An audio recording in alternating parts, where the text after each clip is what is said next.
It's okay. Off your mind. It's okay. She off your mind. Chai! Now wow, people wey suppose talk truth to power don't off mic. And if we talk, now 500,000 they go summer us, call them hate speech. But fear not, Maiyegun don't come. Him go torchlight every corner, nooks and cranny of all these bad people where they spoil our country.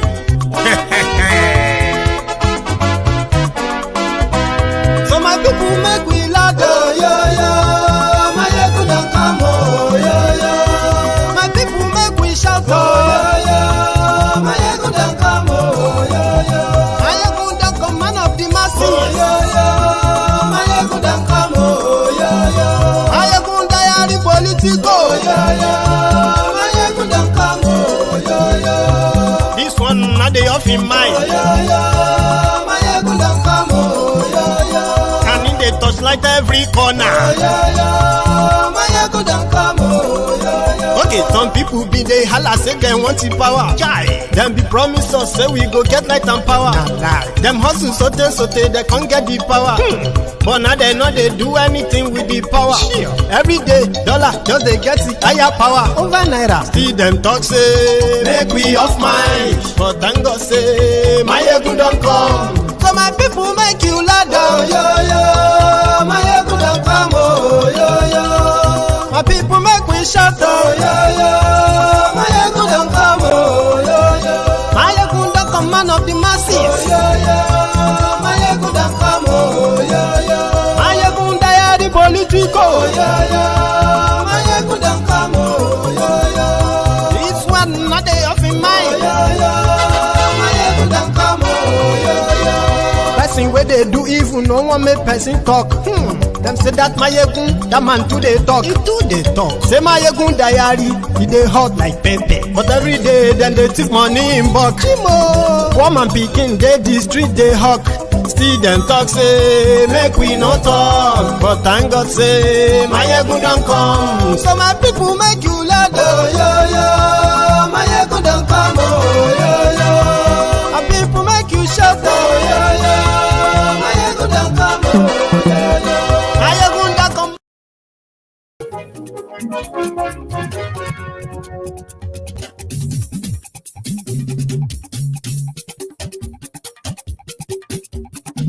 Maiyegun la wa mo la mo dododo.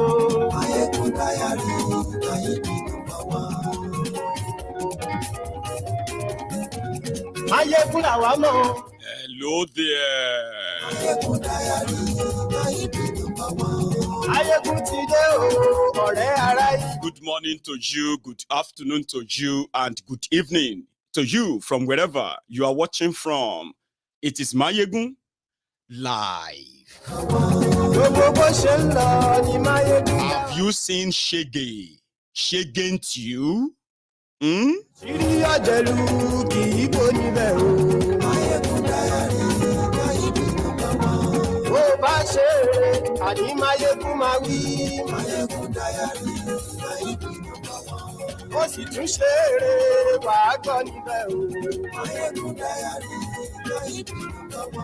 Maiyegun diary Politico. Godfatherism. Thank you so much for joining me from wherever you are watching from. Remember, share this broadcast. Invite your friends. Invite your not so friendly friends. And tell them, Maiyegun to today.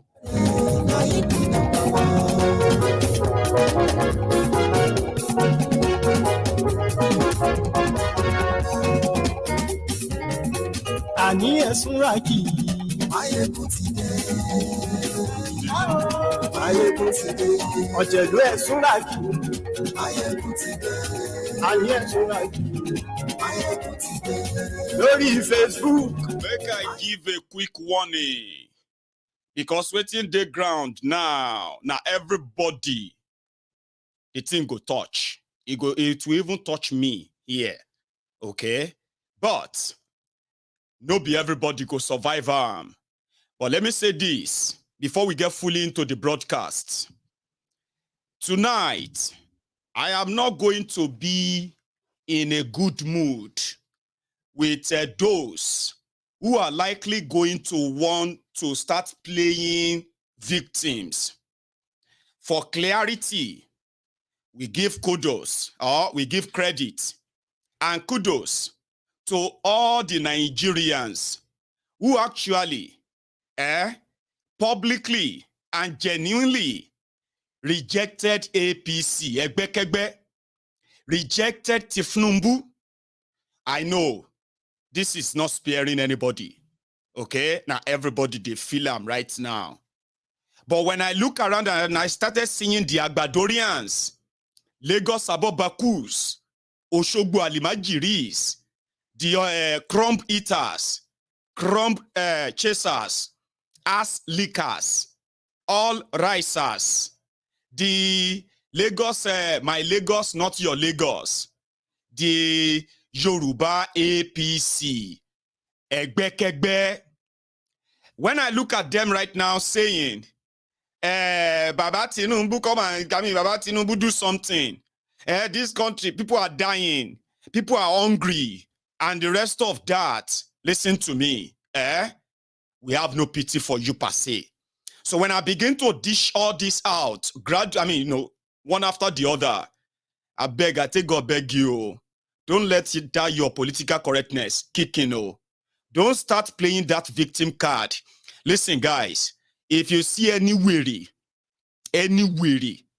inside the comment section telling you that Shebi people have their different choices in a democracy, what is wrong for people who voted for Kolu? That at least they have their choice now. So why are you abusing them? Why are you kind of, you know what I mean? Listen to me. Anything where you get, use them, cost them, anything. It is going to be war of words anyway. But from my own end here, you can trust and count on me for everything that will be coming out of my mouth as we progress into the program.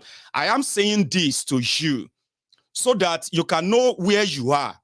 Just in case if you are new on MaiyegunsDiary Politico, don't come here and start all this pity party. Pity party like, maybe they are just disappointed. Maybe it is too early. Maybe God can still touch them. No show face here.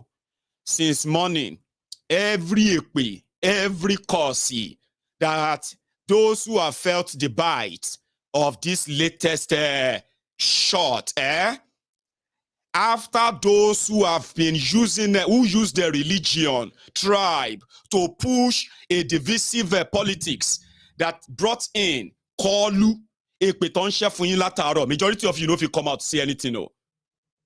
So if you love yourself, I will advise you to stay silent. You see, in Ijebu, we have a saying in Ijebu, and that saying is that Ori joko wai, riole mawa, komama nekpeun, komama nekpeun, ele down, we need down. If you are a thief, and they start cursing whoever stole this, now so it will be for you. You will do this. You won't be able to say a word. That's exactly what some of you have been experiencing since morning. I'm not your friend though, so don't look at me and say, I thought this Maiyegun. I screamed, I scrammed, I was everywhere. The humbled slaves. You were on this social media telling everybody, Ashiwaju go do 8 years, Now, we don't know whose Oju is currently peeling right now. But we believe that some are screaming more than the others. I have seen some of them who said, all of you are just pained because your candidate lost. The bottom line is this: whatever you have asked for, it has arrived. It just arrived early delivery. You would have to live in austerity, they said, because things are going to be a little bit hard. So all of you will need to brace up. For Nigeria to work, since he has a political will to remove subsidy. He has the political this. He has that. That is the Ashiwaju Anwole that you voted for, Abi. The mandate. Now, the mandate lasident by those who said that it will favor my family. No matter what happen, I just know to say this Ashiwaju APC go favor my family. Don't pack cow. Don't they jump okada. Because it don't affect every one of them too. So, ladies and gentlemen, having said all of that, I think we can start. I believe say we understand ourselves here. When I start, no can they try to do all this your gaslighting. Maiyegun, let us say don't say that. Now let's get it on. Tifnumbu and gang, I have told you. Everyone who knows the history of Tifnumbu, he has always been a thief. And when I say a thief, authority stealing, Abi, a thief that only take, he never creates. I said it before the whole thing, Abi. During your campaign, a little flashback. Oh, I'll take that one, drink tea. So I go take and do that mid-break. You know what I mean? It was between Kolu and Obi, those who actually spoke clearly, and then Bala Bulu, a little bit flashback. Remove subsidy.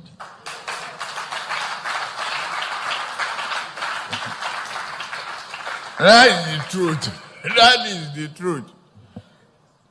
Unless you don't, and I'm going to win this election. It's not what it is. Half of the subsidy that's been, what has been mentioned is not subsidy. First is that we consume the quantity that is not supposed to be consumed here. We are the same population with Pakistan. They consume below 50% of what we consume. So the first half, I will remove it and give those people who are drinking it water, because that's what they're supposed to drink, so we can save the money. Two, we will deal with the other remaining issue. We need the money today with our debts. We need the money to be able to invest in a critical social development issues. Look at this year's budget. This year's budget, education, which is the highest since this government came, is about 2 trillion. Health, which is the highest since this government came, is about 1.5 trillion. Then infrastructure, which is road and everything, is about 1 trillion. So these 3 critical development areas is receiving 4.5 trillion. Subsidies 3.6 trillion. Six. No, half year. Okay. Half year 3.6. So every full year is about 7 trillion. Which country will invest more in subsidy than education and health and even roads? It doesn't make sense. This is the annual budget of education is 2 trillion. Annual budget of health is 1.5. I just thought I should make that one a flashback. You remember those who told you that they dodged a bullet when their religious and tribal politics reached its height or its zenith? We thank God we dodged bullets. Now they dodge bullets. Obi is the bullet that they dodged. All of una don't go run, jam RPG now. Tifnumbu. Ladies and gentlemen, I'll give you the background of why when you see these guys, I've once told you that if you have anybody in your family or friends, okay, that says they support anything inside APC, okay, you should be very careful. In fact, you need to review that your relationship. Some will tell you, politics is not that much now. It's not that bad now. They are lying to you. You see, in 2015, when these criminals took over Nigeria, you could call that one a mistake. In 2019, when Boko Haram muzzled them, you could call that one something like foolhardy. or stupid. You see the one they did in 2023, that they managed. Somehow, they believe that they have controlled or they are in control of. That one is evil. I'll tell you. In 8 years, Bokuwari of APC, messed up with Nigeria and Nigerians. And he did so with the support of those criminals. Some of them that will be crying around you now or begging you for money. They were what? They were praising him. What were those lies? APC said they were going to build 1 refinery every year. So they spent 8 years. They built 0 refineries. Okay? 0 refinery. They met the refineries in Nigeria working at 40% capacity. APC, when they left the Nigeria refinery working at 0 capacity. Meanwhile, during the 8 years charade, they were celebrating that Bokuwari Nko has brought about what they called modular refineries. You remember that time? Modular refineries. That they were telling, modular. That they will come by the time all the modular refineries start working. By the time all the refurbishment of chemical start working, Nigeria will have too much surplus fuel. Do you remember those times? People are still waiting for that. During that 8 years, Bokuwari APC government, they spent 11 trillion naira. Shongbo, 11 trillion naira on refurbishing, renovating, or rehabilitating, whatever, of your refineries in Nigeria. 0 refinery after 8 years. That same APC, they now put together Ankara, Ashwebi, Babariga and the rest, okay? And they chartered planes, private jets, straight down to Lagos. To do what? To go and open the biggest refinery in the whole world by Dangote. Wow. Nigeria couldn't build a refinery. Dangote can, Abi. Later, we heard that Nigeria facilitated over, make a breathe in, breathe out. Nigeria facilitated over 11 billion US dollars for Dangote refineries. That is still pretty much at 50% completion. Yet, they drummed this propaganda, this PR everywhere. Dangote refinery is going to start operation. And the price of petrol is going to crash in Nigeria. These criminals. Now, on the day they wanted to go and celebrate the fake refinery, what happened? Emefiole, that is now arrested, they have arrested him. Emefiole came out and said, Dangote, that is yet to produce one gallon of kerosene, has paid back over 7 billion from the 11 billion that they facilitated for him. They did all that scam. What about subsidy? Here is the interesting one. In Nigeria, it is not only petrol that your government pays subsidy on. I will tell you few that I know, okay, or I remember. In Nigeria, your politicians and their families, they have subsidy on education for their children abroad. They have subsidy for medical care abroad. If they are going anywhere abroad, they have subsidy on your dollars, on your forex. So they don't. What subsidy means is that if they are going abroad, for example, for medical care, all they have to do is to just put in the receipt. They can say it's going to cost me 35,000 US dollars to go for my medical checkup. So all they would do that they would just submit that request through their office. And as they are going, Central Bank of Nigeria will go and make provision for that dollars for them. So, which means I need 35,000 US dollars or I need 100,000 US dollars. For you who want to buy the same dollar out there, you have to buy at whatever exchange rate they are selling, whether it's for your business or for your school or for your medical, whatever. If you need that, you will go and buy it at that rate. But you see these guys who take subsidy from government, they give them the same dollar at the ridiculous exchange rate like 100 naira to $1. So all this subsidy, they just write them under recurrent expenditure, overhead expenditure, kind of, or ESTA code, any name they give to it. That's how they draw their own subsidy.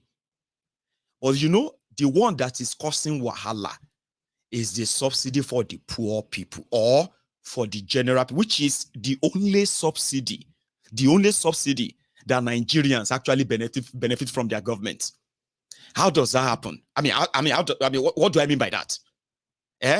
On petrol in Nigeria, more than 80% of, should I say, machines, including your power plant and the rest of them, uses petrol, diesel, then gas. So the lifeline of the entire country is attached to the price of transportation. Can you believe that?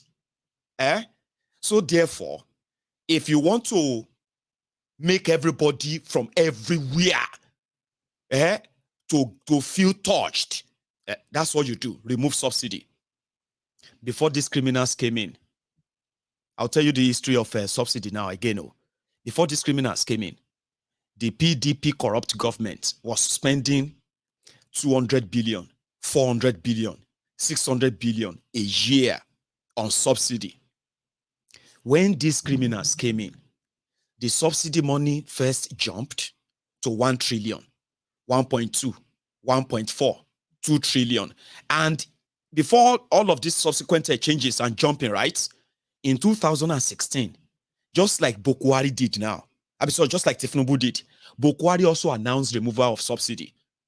And that was why from 87 naira, remember, the petrol jumped to 170 or so naira. There was going to be a protest, or there was a protest or so.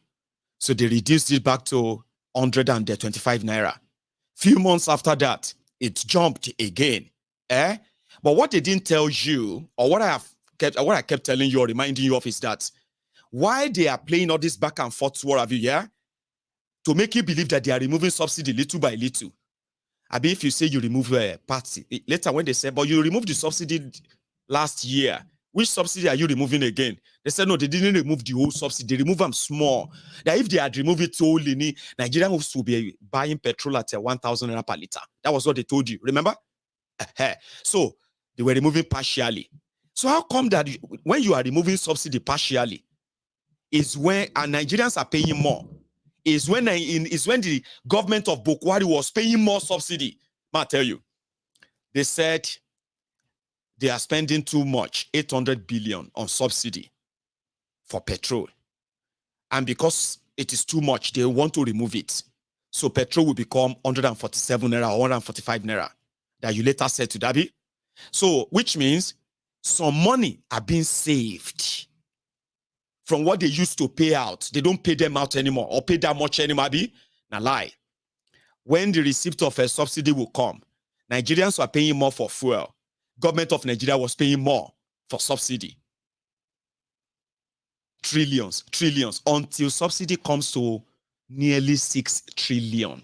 Lord, and Nigerians are still paying more.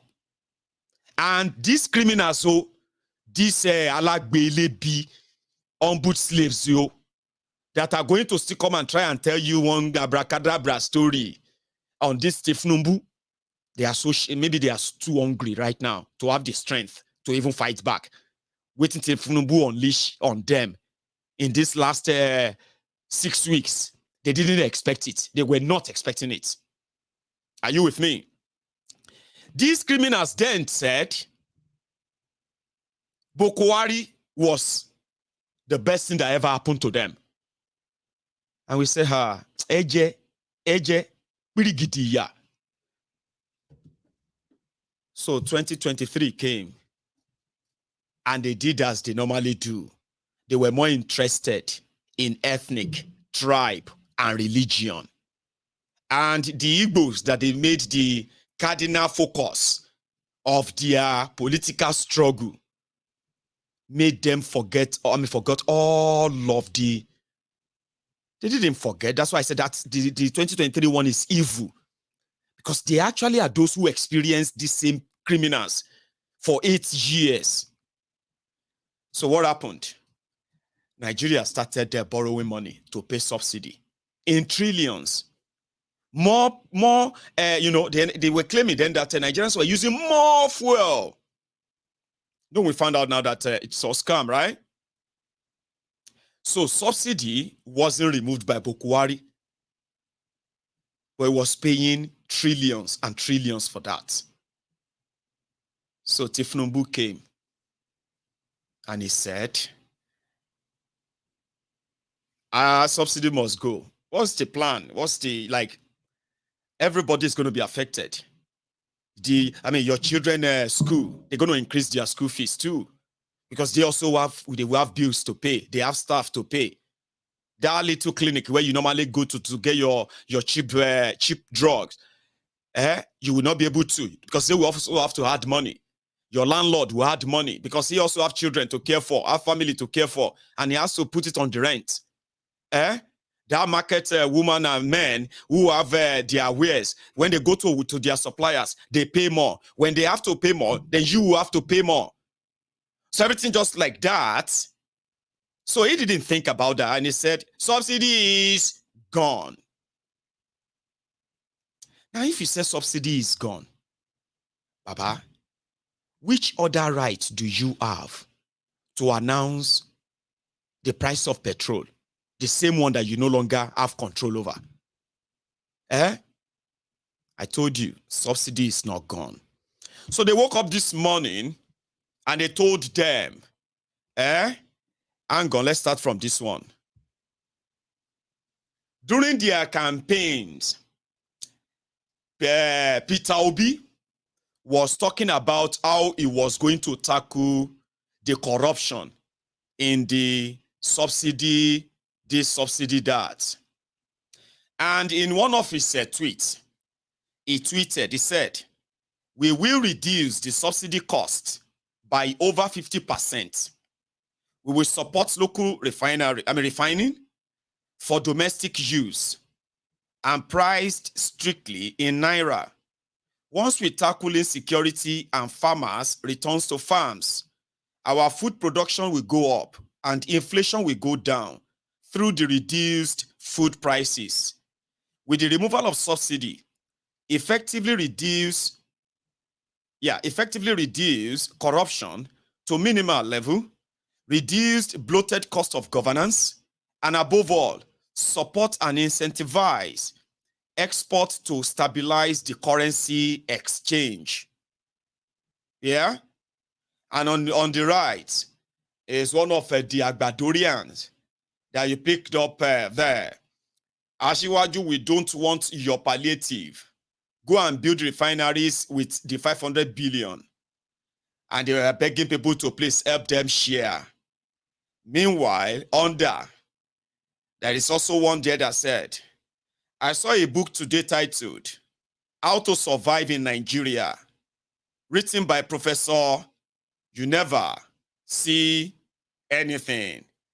So, ladies and gentlemen, Obi stated, he didn't say he had any magic wand. Tifnubu never explained anything. He never debated. His campaign, he was telling you that he was dancing. I only came here to dance. Nigeria was burning. You expected those who understood your problems. In those charade and lies, one person stood out. It was clear. It was very clear. But a lot of you were blind with the hate for the Igbos, where it come from. The hate for maybe for something better than the slavery.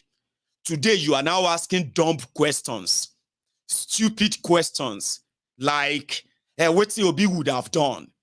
Tifnumbu has criminals around him that he holds a lot. Yes, he does.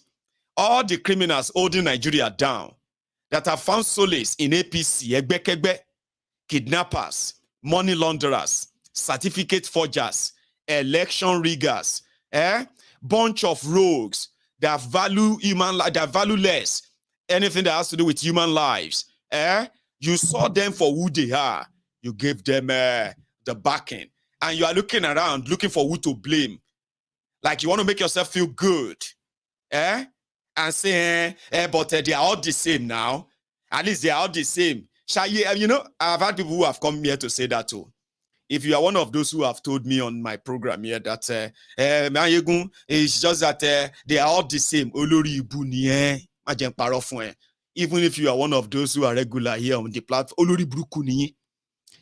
one of the things that actually destroyed Nigeria today is the fact that a lot of you are closet Oloribu, pretenders, hypocrites.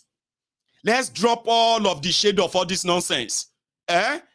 You have all your excuses that you can give, and most of the time I just listen to them here. I just say, okay, yeah, okay, right. Okay. Olori Burukuni. You see, we know what Ifnubu represented. The Lagos state that is the mega shitty of the world. You know what Lagos is. You know the kind of Lagos they have actually given to you. The slum they gave to you. But guess what? You are now giving credit to a man that became the landlord, rent seeker, rent taker.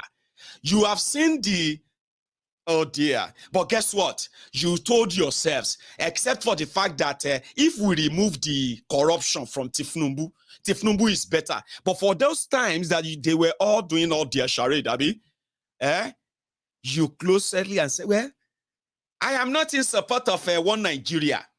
I am not in support of election. Because you know something, Maiyegun, they are all the same, you liars. If to say, we should take, like you said, let's even just say, yeah, we don't believe in their elections, as in we know how it's going to be. But does that now mean you should continue to lie to yourselves? Career criminals whose crimes against you, whether directly or indirectly, their position and standing behind this Bokwari and the destruction that Bokwari brought upon Nigeria. Abi, you saw somebody who was like, it was of no class of theirs. If all of you want to be honest with yourselves. You know, I prefer people to say, you know what, Maiyegun, I just don't like the Igbos. You know what, Maiyegun, I just don't like this Obi.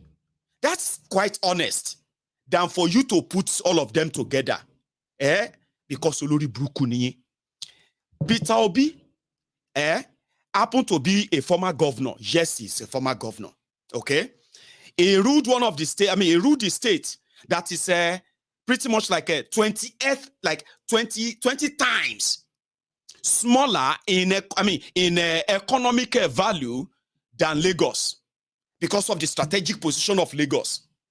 Now, under that time, in the history of Nigeria politics or in the history of your Nigeria politicians, those you know, he happened to be the only person that has no single corruption anywhere against him. He happened to be the only person. You were looking for, at the point he came out, he said, if you find anything, any money of Anambra State, traced to either himself, his family, number one, when you see it, take it. All right? And not just that, it will stop running. He said that publicly. He challenged you. He challenged all of you. But no. He killed people. He ordered this one. He used Anambra money. He invested Anambra money in his family. Olori Brukuni. Now, the person that actually took the entire state policy, put it in his own wallet. And you know one thing what I observed that time was that people actually hated Obi for not being corrupt. I saw all of that happen. And I saw you hypocrites, even on MaiyegunsDiary Politico. You pick up your phone. They are all the same. How? Tifnumbu is drawing pension. Since he left government since 2007, he is drawing pension from Lagos State. So many of these criminals are drawing pensions from the impoverished state they looted. These different states they looted for years. When they were living, not only that did they take as much properties of the state they can take, landed properties, building, you know what I mean? Not only did they do that, they put themselves on lifetime pension. This guy never drawn any penny from the state he ruled for 8 years. He didn't become a godfather, that is now appointing who is going to be who or who. And all of these are typical character of your criminal leaders. But Ironi, Maiyegun, Obi is a corrupt, Obi is a kinikon, Obi is a bigot, Obi is a religious. People who chose Muslim tickets in a country that is religious, where you have religious adherents, be waiting you they call yourselves. In a country where religion is your life, Abi, you won't pretend, say, you don't tell yourself that your religion is better than the other. You Muslims, are you not telling yourselves? Some of you are you not telling yourself that your Islam is better than Christianity? Some of you Christians, are you not telling yourself that your religion is better than Islam? In that same country, they choose Muslim ticket. They started blackmailing all of you for rejecting that. And right before our very eyes, we saw them where they are saying this is a jihad.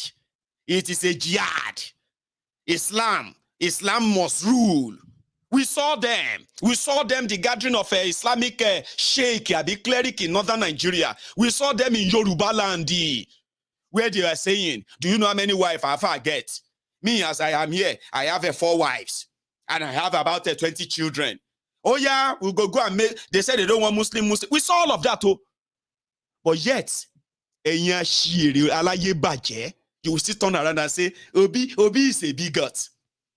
Obi is the one who is using religion. Olori Bruku now. At any toja Christian, at his Muslim, at his Babalawo, at his Mama Lawo, at his brother Lawo, at Uncle Lawo, whoever you are, which is wizardy. Everybody they collector now. No be so? Lojuwa, our very eyes, Lojuwa Korojubai. You chose Muslim ticket in Nigeria. You stood by it. And we knew why you did that. It's not because Nigeria is such a place where people are so advanced, people are so enlightened, religion doesn't mean. Bokwari APC, they supervised the killings of Christians in Nigeria. You coward, efus, akpamus. You turn it around. You abandon terrorists. You started looking for those who reject them. You are anti-Muslim. At anti-Muslim, at pro-Muslim, at pro-kinikon, alpha. You they see shege to you. I won't drink tea, they come. Don't go anywhere, I don't sweat. I won't go turn off the eating as well, right? I'm coming. We work with you to build a Nigeria that is not corrupt.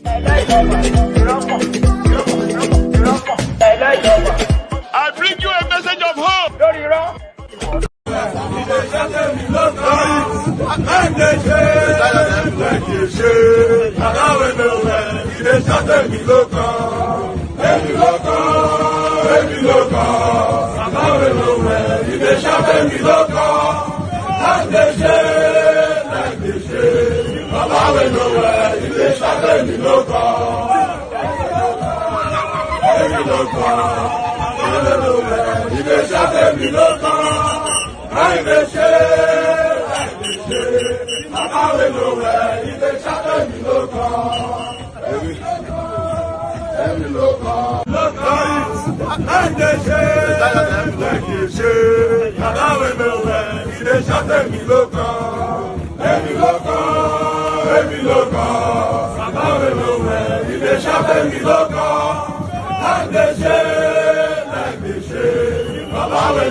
Thank you very much. If you haven't really shared this broadcast, once again, I advise you should. I mean, try to, if you haven't already. Thank you very much. So, but we saw all of that. And I personally told you that if you take a look at all of them, can we just at least be honest? That even if you felt like Tinubu was anything but a corrupt failure who has maintained the structure of bribery and violence. Disobedience came and they exposed that. How dare you turn around and say, Obi is this, Obi is the same as them. Just because you know what you are bargaining for, the evil. When you did it in 2015, it could be considered as a mistake. In 2019, it could be considered as you're being stupid. But you see this one in 2023, it is evil. We saw the ruins. We saw the future. We said the only thing that will shield this criminal is if they manage to rig and stay there, you back them. Now you are turning around and asking stupid questions like, what Obi would have done? Do you know who they are paying the subsidy to? Hang on. So if subsidy is already removed and people are already bringing their fuel already, why is NNPC announcing the new price? Who are they? What's their own stake? You still haven't seen it, Abi? Anyway, they have increased it to 600 and what have you. A lot of you, as expected, you will need to adjust again. It go pay or it go work for my family or whatever. It's going to favor my family. Many of you are already parking your cars. Some of you are already putting for sale on your cars. Your jobs, your businesses, your jobs, you have been told already that it's like we're going to downsize, so we can no longer pay you. That is the Yoruba Ronu that they sold you. I remember when this guy, it was one of those flashbacks, by the way. What is his name? This Bendu. I told you that Daddy doesn't sleep until like 4 a.m. in the morning. And this is like past 12 and he's still not even feeling sleepy at all. Daddy, thank you so much, sir. You're welcome.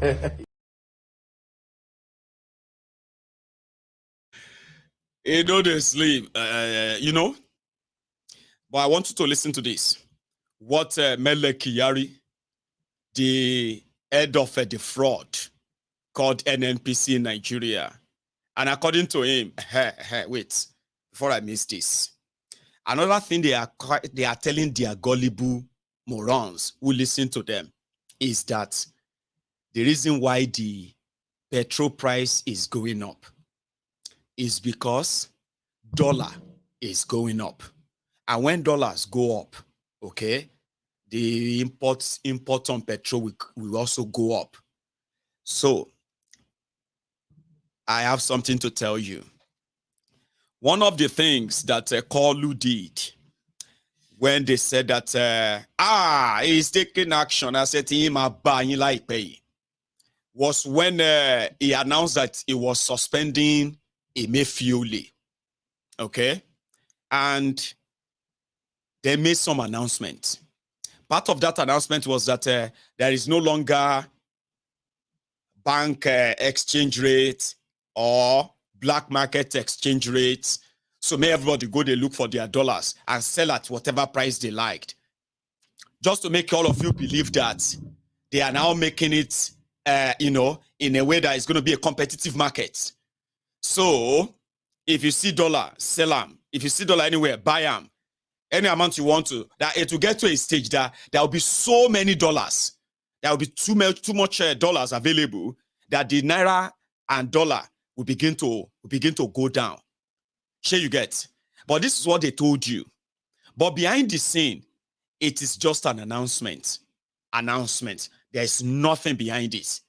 But for those who are smart enough, and I did tell you, their plan was that when they tell you that the exchange rate is now free for all, everybody go and buy anywhere. That's the reason why you will see a dollar for 800 naira here, or 900 naira there, or 700 naira here. But don't worry, it's just a matter of time. Very soon, there will be so much dollars. And it's about supply, demand and supply. So when you demand for dollar and there is more dollar available, okay, that means the exchange rate will be reduced. But I did tell you what they are planning to do. They wanted to hold whatever they can get from the crude oil sales, all right, in the next 3 months. In fact, probably more than that. From May to August. So the plan is that, you see, when they get paid the royalty from crude oil, instead of sharing the money, what they will do is they will take all the dollars, no matter how many billions they can get, $2-3 billion, right? They will take the dollar and put it in the central bank, which is going to take the receipt of the dollars. Now, Central Bank of Nigeria will now print equivalent naira, and they will share that naira, like they normally do. They will share that naira to all the states. You know that they have bulk dollars, if they can get that much. So now that they have bulk, if they have bulk dollars, they will now give those dollars to banks. Sure, you get, for example, let's say they were able to mop together $2 billion royalty oil money, okay, in 3 months. So $2 billion, if they have that cash in the Central Bank of Nigeria, or if they have that cash in the Central Bank of Nigeria or as a receipt for them, so they can easily just say, oh yeah, GT Bank, give them $50 million cash. What do you call that one? Access Bank, First Bank, UBA, oh yeah, give them $100 million cash. Give this one, so yeah, $50 million cash. Now, once the money lands in those banks, now all of you want to go and buy dollars. Central Bank will now tell those banks and say, you see that dollar we are giving to you, we want you to sell it for 400 naira to $1. You know, it's ridiculous, Abi. I know there's nothing these criminals can do just to prove a point. It's a big loss, Abi, because it's like you have a dollar equivalent of 2 billion, which ordinarily should be somewhere around, what do you call it? You know, maybe about 2 trillion or more naira. Sure you get. So if you now give them to the bank and say, this dollar I'm giving to you is worth 2 trillion naira, okay? But you know what? Don't give me 2 trillion. Just sell it for 1 trillion. I am ready to bear the loss of 1 trillion. Sure you get. That's what that will sound like, but that's what they are planning. They wanted to pump in dollars into some certain banks and tell them how much to sell them, to sell the dollars. So they can now use that and say, there are more dollars now. You see, dollar is, naira is now gaining against dollar. Sure you get, that's the plan. An economic voodoo that will plunge so many businesses in that rabbit hole. A lot of businesses are going to die. Yes, not because they wish for you. That voodoo politics, it is called the behind the scene abracadabra.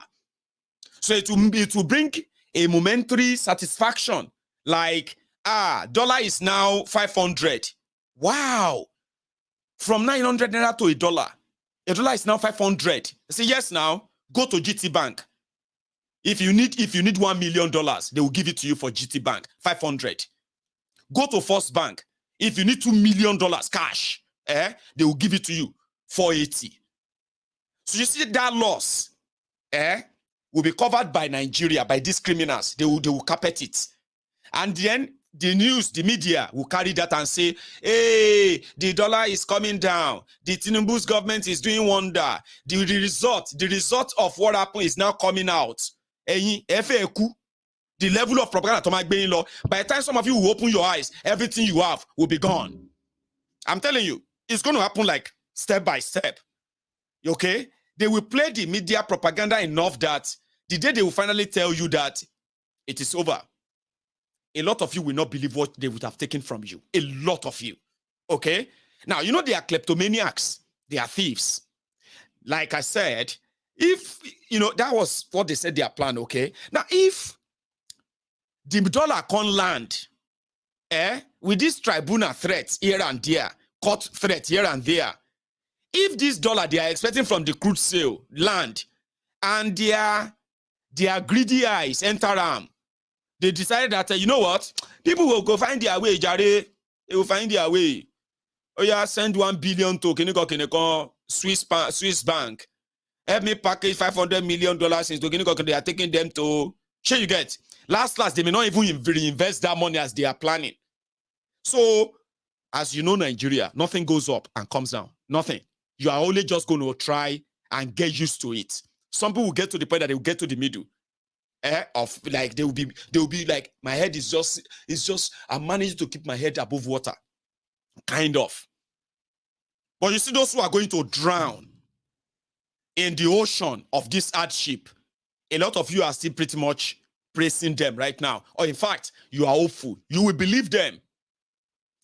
So they told them, they said the reason why the petrol price is going up is because the dollar is going up. Isn't that so convenient to say? From the same political party that promised you one new refinery every year. If they are delivered on that promise, by now, you would have 8 modern refineries built by APC. Here you get. The modular refineries that they said Bokwari was building. They said Bokwari has built 20 modular refineries in Nigeria. Baba, ordinary pure water, the modular no they squeeze. Because they are all lies. Bokwari went to Lagos to go and commission what they call the mono train. How far with your train in Lagos? Your electric train, the one that will be traveling from Lagos Island to Badagry, that they came to come and do. How far with it? You don't lock them up? No, because it's not completed. This is a project they started 17 years ago. 17 years ago. That one that they brought Bokwari to come and commission. And they quickly brought in coaches here and there for campaigns. Now, after that, we saw them pushing the train. Up to this moment, that train has not carried a single passenger. Except for excursion, when they want to do their media PR. They will pack students, school children. They will put them on one of the coaches. They will move them forward, move them back, and take their pictures. And say, once it starts working, all of you will get student card. You can travel on it. But it never work. So,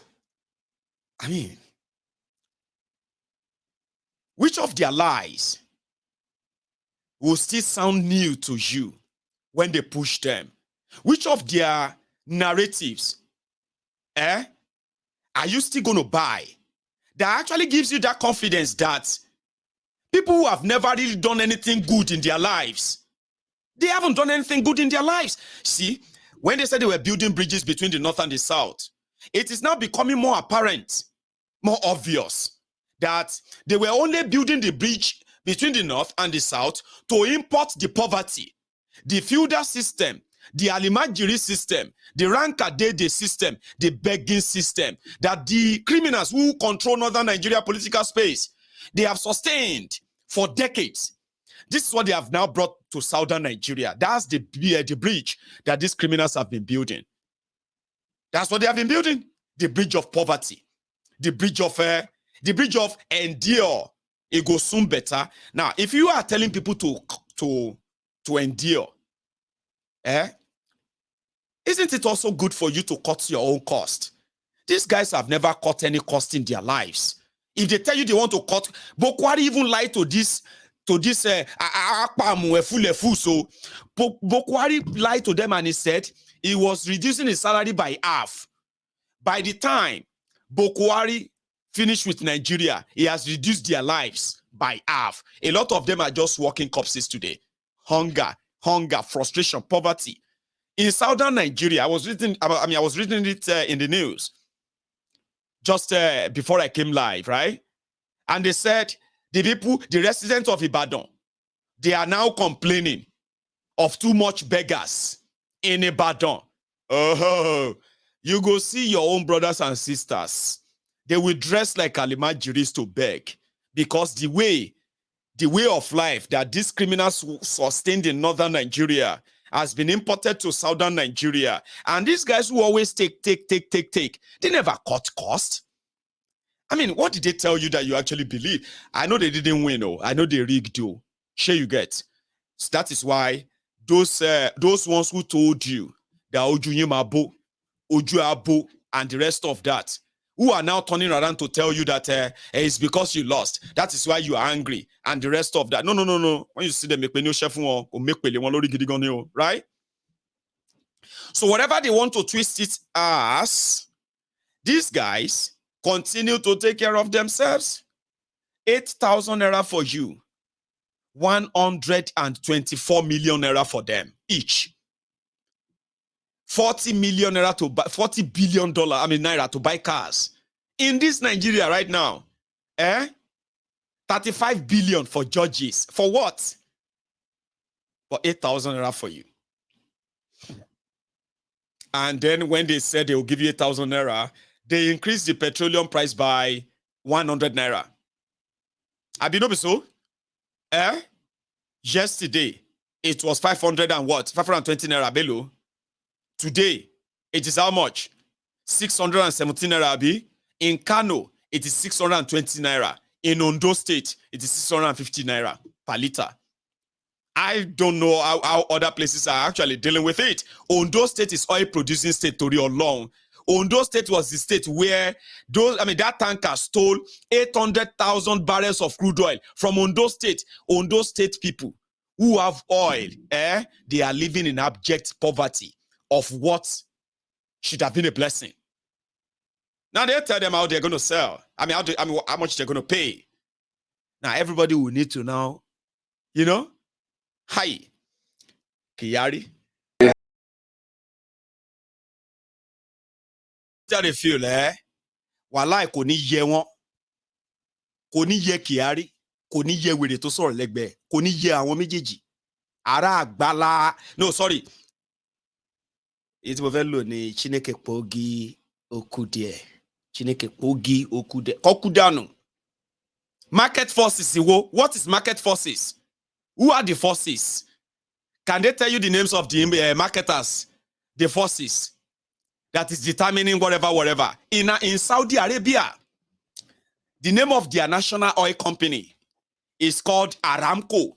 It is the most successful oil company, national oil company in the world. After that, it is the one from Russia, Gazprom.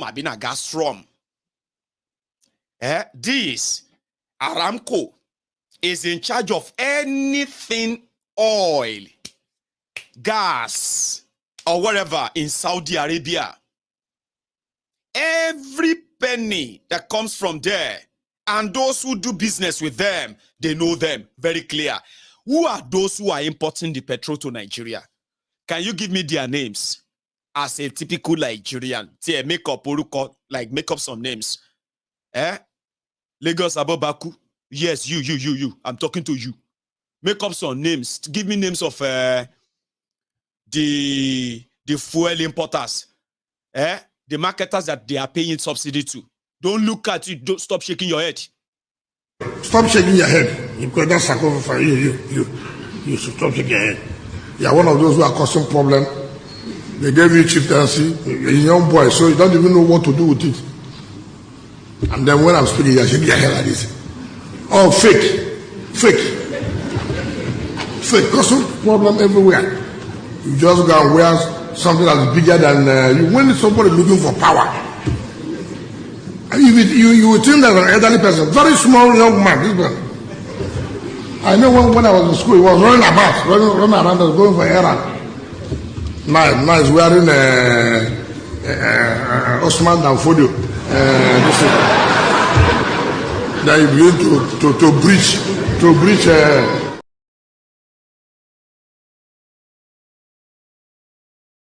So don't try and give what do you call it? Excuses and the rest of them. Like I said, anyway, it go touch everybody. Because Mele Kyari and his gang, they are the guys who are allocating and paying the money to God knows who. You don't know who is bringing the fuel to Nigeria, how much each company bringing the oil, how much they have brought in the past. Do they need to be audited? Where did they discharge all the content? What are their names? What are their addresses? So who are the market forces? So we discovered that during Goodluck Egbere Jolantan, when this subsidy scam was first discovered, the current governor of Ogun State, Dubious Dapo, was one of those arrested and put on trial for the subsidy scam. His own company, oil company, aiding oil. $10 say oil company.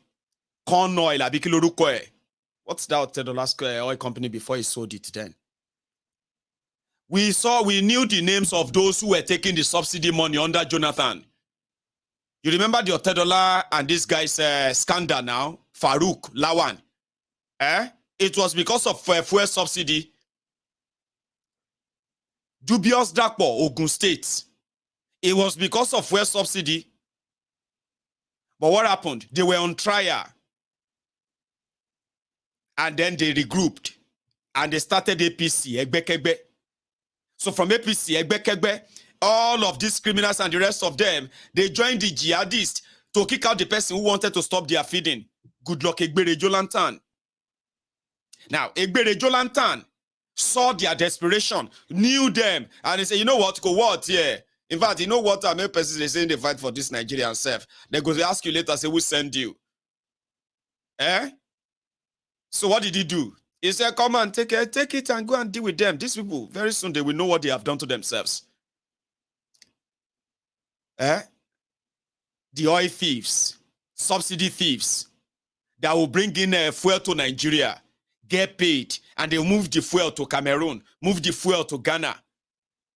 They ended up in your different in your APC. They became governors, senators, and the rest is history. 8 years under that same APC, ladies and gentlemen, we don't know who they paid the dime to. Over 11 trillion, over 16 trillion naira paid on subsidy. Nobody have a clue who they paid the money to. Nobody.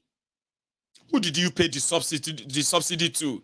Market forces. Who are the market forces? We later found out the only body that has been importing fuel to Nigeria in the last 8 years is your NNPC. So in order to hide whatever they have done, to hide all of that, they sold off NNPC to themselves. They became shareholders. People people that got appointed, the political appointment, GMD, NNPC GMD, Group Managing Director, Nigeria National Petroleum Company, GMD, NNPC, Board of NNPC. They are political appointment too. Now, the people that got politically appointed, they ended up as shareholders of the government agency that they appointed them to. They sold NNPC and they are now calling it our company. In our company, market forces will determine. In our company, what we do in our company. So who owns NNPC? Abi NNPCL, NNPC, NNPLC, Abi NNPCL. I don't even know the name. Who are the owners? Who, you know what I mean? EFELA, Kinimobi, EFEKU. Now, they've made the announcement. The people who shouldn't, you have deregulated the sector. Okay? Which means, if I go Norway to go and bring one big, let's say 1 million liter of petrol, I get my money, I go Norway. Okay? I buy 1 million liter of petrol. Now, when I bring it to Nigeria, I want to sell it in Nigeria. Now, if I bring my oil, my own fuel, and I say, this is my 1 million liter, since it's already deregulated, no subsidy, no nothing. Now, 800 naira per liter, I won't sell them. Now, somebody else bring their own from Kuwait, or they brought their own from somewhere in Egypt or where, to Nigeria, and they say their own is 450 naira. That is what you call deregulation. Go coin NPC, go coin NPCL, NPLC. But because they are lying to you, subsidy or lobby coco, subsidy is still very much available. AJ, yeah. They be pay, you go they see hunger. Where they you go sorry, I don't know, you know. Say no, there's nobody going. What do you mean there's nobody? Can't you see that man wearing white? That person wearing white going on the street across the road. I say, there's nobody going on there. If you see anybody tell you say na hunger shege de waka, you go to see and face to face. Not blame anybody. Don't turn around and say, are you mocking us now? Is it because you are abayi efetani? If you ask something like I'm only explaining the koto to titi right, a lot of you don't know yet. You see? Gone are the days where you see everybody, they do giveaway on social media. Do you see giveaway anymore? Now, Bokwari APC taught everybody a lesson. You know?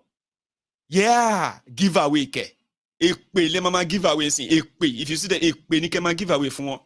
If wherever you see that, don't pity them. You know, we cannot blame the poor. You know, they thought that they will do better. Ekpe, ni keshe for one. Ekpe. Not anybody know well. Not a friend of me, no. Hi, Kujometa, how are you? How are you? How about everything? How is family? How is everybody? Baba, we thank God, though. We are pushing it. It go be, my brother. It go be by the grace of God. Baba, I just make her say hi, yo. Hi. You know how they do them now? If they hail you, big man, chairman, one man mopo, the kiniko, eze go guru of kiniko, jagaban of kiniko, you know, Baba, if they hail you, they hail them back, oh. Sure you get. When they hear you, yourself hear them. Say, hey, my brother. If they call you Jagaban, call them Jagabandit. If not, it's very expensive now. May they greet you. Make you know drop something. Oh. It's getting there. Everybody go collect. You go see them. You see, when economy, when you have people who actually care about you, their policies, you don't even need to be any supporter or anything. When politics is over, right? And then policies takes over, governance takes over. Everybody, when they say something, bass, is no longer limited to their opposition. Now everybody go feel like, if you get any money where you know they use, sure you get me now. Gone are the days that you go on social media and say, please, anybody should please help me. I have not eaten all day. You know, those ones are so rampant. They are going to be many now. Okay? That's in Nigeria. I'm finding anybody well. Instead of you giving your money to anywhere on social media, I advise you, keep that money. Okay? When next year we are going to give out support to the vulnerable children in Yoruba land, I'll call you. You can give that money to me. I'll give the money to the people who are victims of these series, who have phones on social media every day. And they are there defending what will later actually kill and destroy them. It is what you ask for. And going forward, Tifnumbu's lawyers, which is the same Ironic Pekun. Ironic Pekun came up and he said, this one is ridiculous, okay? They were responding to Tifku, and they said that, well, it is true that Kolu was a drug dealer. Yes, my lord. It's true. He was a drug dealer. He forfeited $460,000 in America to avoid jail. Yes, my lord. He did. Really? Yeah, he did. But my lord, these people have no case. Because Nigeria law says, even if you committed any crime anywhere, after 10 years, you can be president of Nigeria. I don't know what section said that, but that's what they told the tribunal. What about his Guinean citizenship? My lord, that one.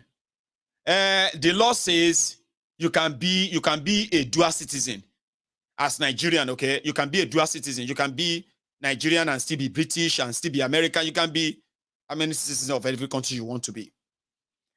And you can become anything in Nigeria.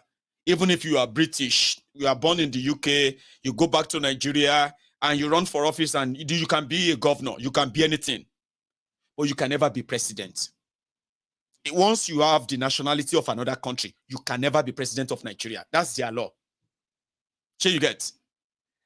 Ironic Pekun was telling the tribunal that, yes, my lord, it is true that he was a Guinean.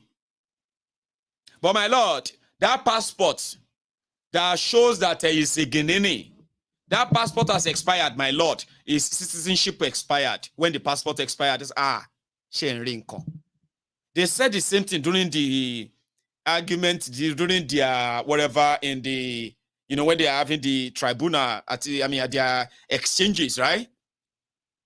So you are still putting that in your written address that the passport has expired. Therefore, Tifnumbu's citizenship has expired in Guinea. Mi ò gbọ́ rí.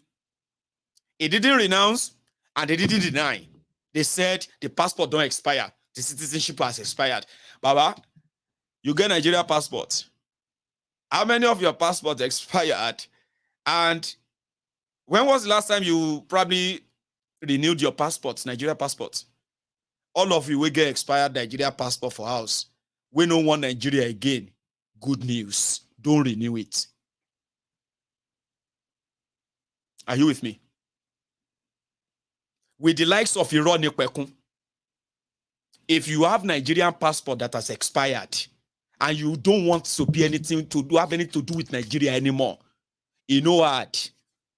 Just don't renew it. That passport, just hold that passport. Anytime when they say, are you a Nigerian? You say, no, I'm a former Nigerian. What do you mean you're a former Nigerian? My citizenship expired 3 days ago. My citizenship expired 11 years ago. I am a former Nigerian. That's what Olanipekun. So, Tinubu is a former Guinean because his passport expired in 2020. Are you there? And that's what they just told the tribunal. So when people tell you that this Nigeria, number one, you don't get law. See, one thing people will say is that we want the law to take its course. I like that. Seriously, I do. I mean, some of you seems to be people who live in an advanced place or well-educated or exposed, or somehow you'll be obedient. You know, obedient, they'll be like people will be say, they are just too good. They will read about anything. It was this Obi that made some of them to go and read Nigeria Constitution. You won't believe it. They know all the sections. They will be cutting them out. I was like, what the Here you get. The law will take its course, Maiyegun. We just want the judiciary to let the law. I said, which law? Which law? I like him, you know, kind of, no, I don't like to make you feel like you shouldn't or hope. I don't like that, but which law? It won't know. The one that ironic read, Tabi. The one that Festus Otobokeyamo read, Abi. Who else is there? The one that fake Pastor Ruga, Ikene Shatabandu, Agbowoni Baba Oja also read. Pastor Ruga is also a lawyer, professor of law. Is that the same law? Is it the same law that Isesage also read? That demented old man, Isesage, you remember him? Is that the same law? Nigeria law. Okay. They have said it. They said, your law said, if you have a dual citizenship, you must renounce one if you want to be president of Nigeria. Tinubu didn't do that. And Ironic Pekun said, now expired there. What have you? So you are now waiting for the judges to come and read the law. The law. Say, the law. It's okay. Stop shouting. Say, the law. My law. I say, stop shouting. No, there's this Yoruba they say as well. There's this way they will say it. They say, amòfin tó gbó yan. Níwájú adájọ́. You know, this is a very, very brilliant and bright lawyer. Also, solicitor, the attorney in front of the judge. Which judge, which law? We are waiting. No, I'm not trying to discourage you, but I just thought, is that the same law that Ironic Pekun also read? If it is the same law, then wala tiwaniel. I know like you problem tiwaniel. Because even me when no read law, I the fear on their behalf say there must be something to Ogbojule. There must be something that is actually, you know, it's not what we are. I don't think they are seeing the same thing we are seeing. They are in an alternative metaverse, universe. Because somebody like that, who know what's at stake, they don't seem to be moved or anything. So yeah, they said that it lacks substance. And Peter Obi that presented 13 witnesses. Atif could have presented over 30 witnesses. according to Ironipekun and his group, no evidence, no witness. Their witness is even like, you know what I mean?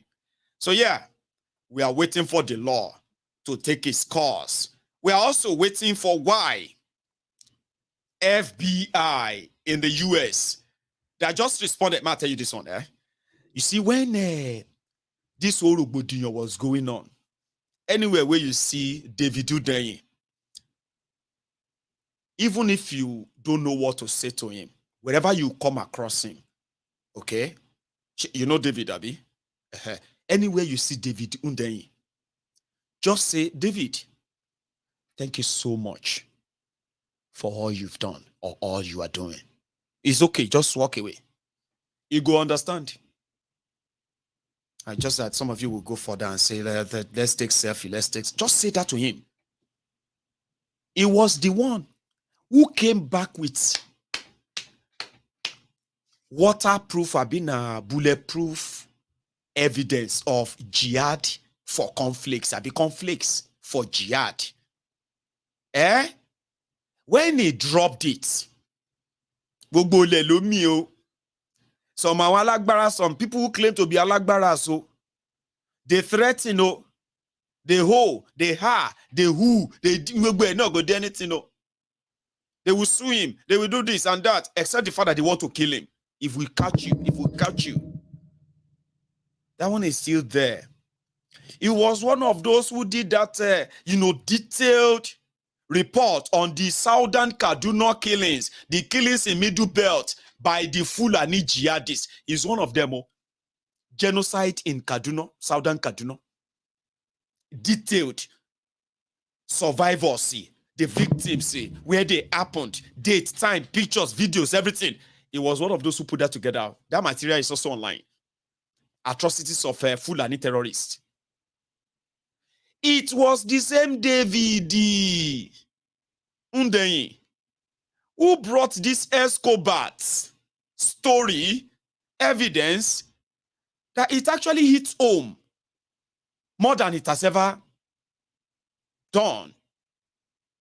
A lot of people have said a lot of things about Tifnumbu. A lot of them that we have actually read about until David delved into it. He didn't give up. When that dropped, it was a bombshell. It's not going away. Not anytime soon. You know that. Then why are they shielding him? What is America hiding? David and his own team again, they then go hire another lawyer for America. David is from Lagos State. David is the original Lagosian. Tifnumbu is from Iragbiji. The Igbin Iragbiji, cannot even trace his, or should I say, has completely abandoned or ignored his real root. David, you know what they did? They sued FBI. You must have something on this guy. No be this Kolu. This guy. FBI don't reply now. They said we are sorry when they went to court. You know what FBI said? We are sorry, we can't release Tifnumbu's criminal records now until 2026 because of some unusual circumstances. When they went to Chicago, where Tifnumbu said he graduated, he went to school. When they obtained the form of the application form supposedly filled by Tifnumbu, that Bola Tinumbu is a girl, female. That prompted some of these Gen Z to be saying maybe Tifnumbu is transgender. Maybe he was once a girl, now he's now a boy, and he grew up as an old boy, like that. Some said maybe he's, when they said they found him in Guinea, say maybe he's even a Guinean, or maybe he's even a Malian. Some said maybe he's from Oshun. Others say no really traces per se. Maybe he's even from Gabon. Gabon ba en Gambia. So it was one unusual circumstances. America usually call people alien. So you get unusual alien. Say what to alien? Which one is alien? Which one is unusual circumstances? Is he a criminal? Is he not a criminal? We can't tell you until 2026. Why? So that 2026, I don't know, Clear Vision 2026. So the bottom line, he has a criminal record in with FBI. This guy may even be FBI, may even be American asset in Nigeria. Because what kind of deal did he make with America that they allowed him money of narcotic, trial and investigation of narcotic that led to the discovery of the money? They took $460,000 instead of jailing him or declaring him wanted. And then he ratted out all some of his friends who went to jail. People went to jail now because of this. But because Kolu was in Nigeria, he was campaigning to be a senator. Can you believe that? So yeah, FBI must have something to tell us. Or no, the 2026 isha. Call on for me togun. When we get to 2026, we'll remind them. I don't know, because I'm not party to the suit. Or if they can hold them in their blocos and their scotrum, right? Maybe they will tell us before then. Who is Kolu? Was he a former girl? Or what happened to the girl that came to America? What happened? Anyway, Baba one day, Yoruba Ronu people, don't they beg Kolu? Sister, I beg, see begging. Yoruba, Yoruba, Yoruba, abayin dúpẹ́. Òkè tẹ́ fẹ́ gùn náà lẹ́gùn yìí. Òkè tẹ́ ń wá láti ẹjọ́ náà lẹ́gùn yìí. Bàbá wa Awólọ́wọ̀ gbìyànjú títí wọn ò rí gùn. Abíọ́lá ṣe ó dókè táwọn òjì ó débẹ̀. Adúpẹ́ òkè tẹ́ fẹ́ gùn náà lẹ́tí gùn. Ẹ jọ̀ọ́ ẹ bá wa tó kèsè o. Yorùbá ẹ bá wa tó kèsè o. Bàbá wa Bọ́lá Ahmed ẹ jọ̀ọ́ ẹ bá wa tó kèsè. Ìyà ń jẹ mẹ̀kúnnù. Ọ̀rọ̀ epo yìí wàhálà ni o. Ọ̀pọ̀ èèyàn ní ó lè gún ọkọ̀ mọ́ tí wọ́n gbọ́kọ̀ kalẹ̀. Nǹkan ò sí rà lọ́jà torí epo léwó. Oúnjẹ ò sí. Ẹ bá sínà kó oúnjẹ ọ wọlé. Bàbá wa ń tẹ́ ẹ lé fún mẹ̀kúnnù ká máa dúpẹ́ nù. Ọmọ kàwé kò ríṣẹ́.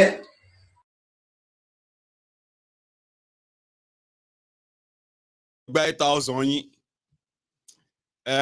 Sorry, my video was like, Anyway, Baba one day, eje log gba 8,000 titi because I don't understand what he was up to there where he was listing the Yorubas who have attempted to be president of Nigeria but didn't get there. He mentioned Awolowo. He mentioned Abiola. Why did he not mention Obasanjo? Obasanjo and Sheyi Obani.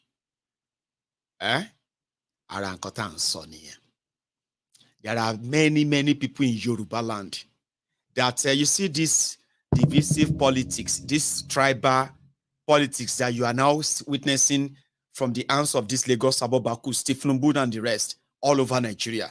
They started it in Yoruba land.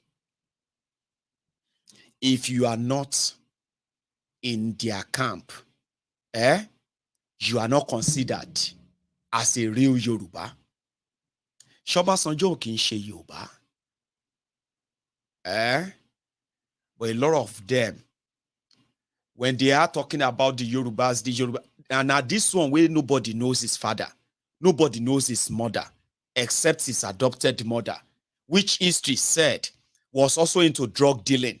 Abibatu Mogaji, she was into drug dealing as well, herself, and having adopted this Shongodele Abi Ogundele, this Tifnumbu, and it was time. A very smart young man, Ori Olori Atoluwole at the time, it was easier to just send him and say, yeah, America.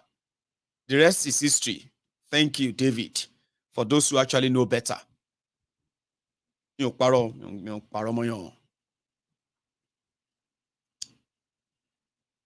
People who have family roots in Yoruba land are being completely, somehow, blacklisted in the political space and political conversation, especially led by these criminals. What you are witnessing right now in Nigeria has been an age-long tradition of Tifnumbu, divide and rule. You are not Yoruba, but go around and see everywhere of everyone associated with Tifnumbu in Yoruba land. They left Yoruba land. Kwara! Go to Kwara State. Go and see them in Kwara. Eyara Kwara. Kedu Kodini o. Okay, Igbo. Or you get what I mean? Come down to Oshun, where Aregbe Mugbo Baba Kabiru. The Mr. Okmoimo. The clown. That ran a whole state bankrupt. Baba, bankruptcy. The entire state, the entire Osun state became bankrupt. That when other states are collecting allocation, now debit, she na credit alert, now minus Osun go they collect. They'll say minus 4 billion, minus 3 billion. That's how much Aregbe Mugbo destroyed Osun state. But a lot of them in Osun will still tell you, those who actually who were the praise singer under that slavery, they will tell you, no, Maiyegun, Aregbe still try. Aregbe try gone. Honestly, Aregbe, see, let me tell you, Maiyegun, Aregbe was Olori Ibu ni amoru yin dada. It's almost the same thing in Oyo. Governor Kosheleri, Ajirebi of Oyo, is dead, so you may not know him much anymore. That was Ajirebi. Ajirebi too in Oyo. You saw, Abi? Same thing goes to Ibikunle Oma Mushi in Ogun. Go and check what they did. If you still have enough time, go straight and go forward like that. To where Fayemi in Ekiti. And go on and on and on and see other places and tell me, everyone associated with Tifnumbu, what impact have they left in your lives in Yoruba land, for example? Then you can go after that and go and see other his friends, other friends that are associated with him, and wherever they claim to be representing, and tell me how they are faring. So in my own inside, you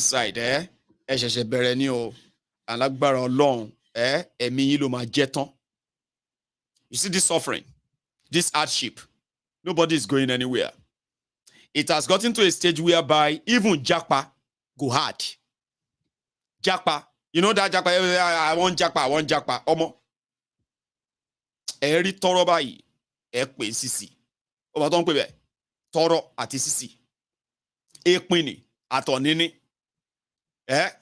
You go see, you omari dori otin le bayi, you go tin na coins.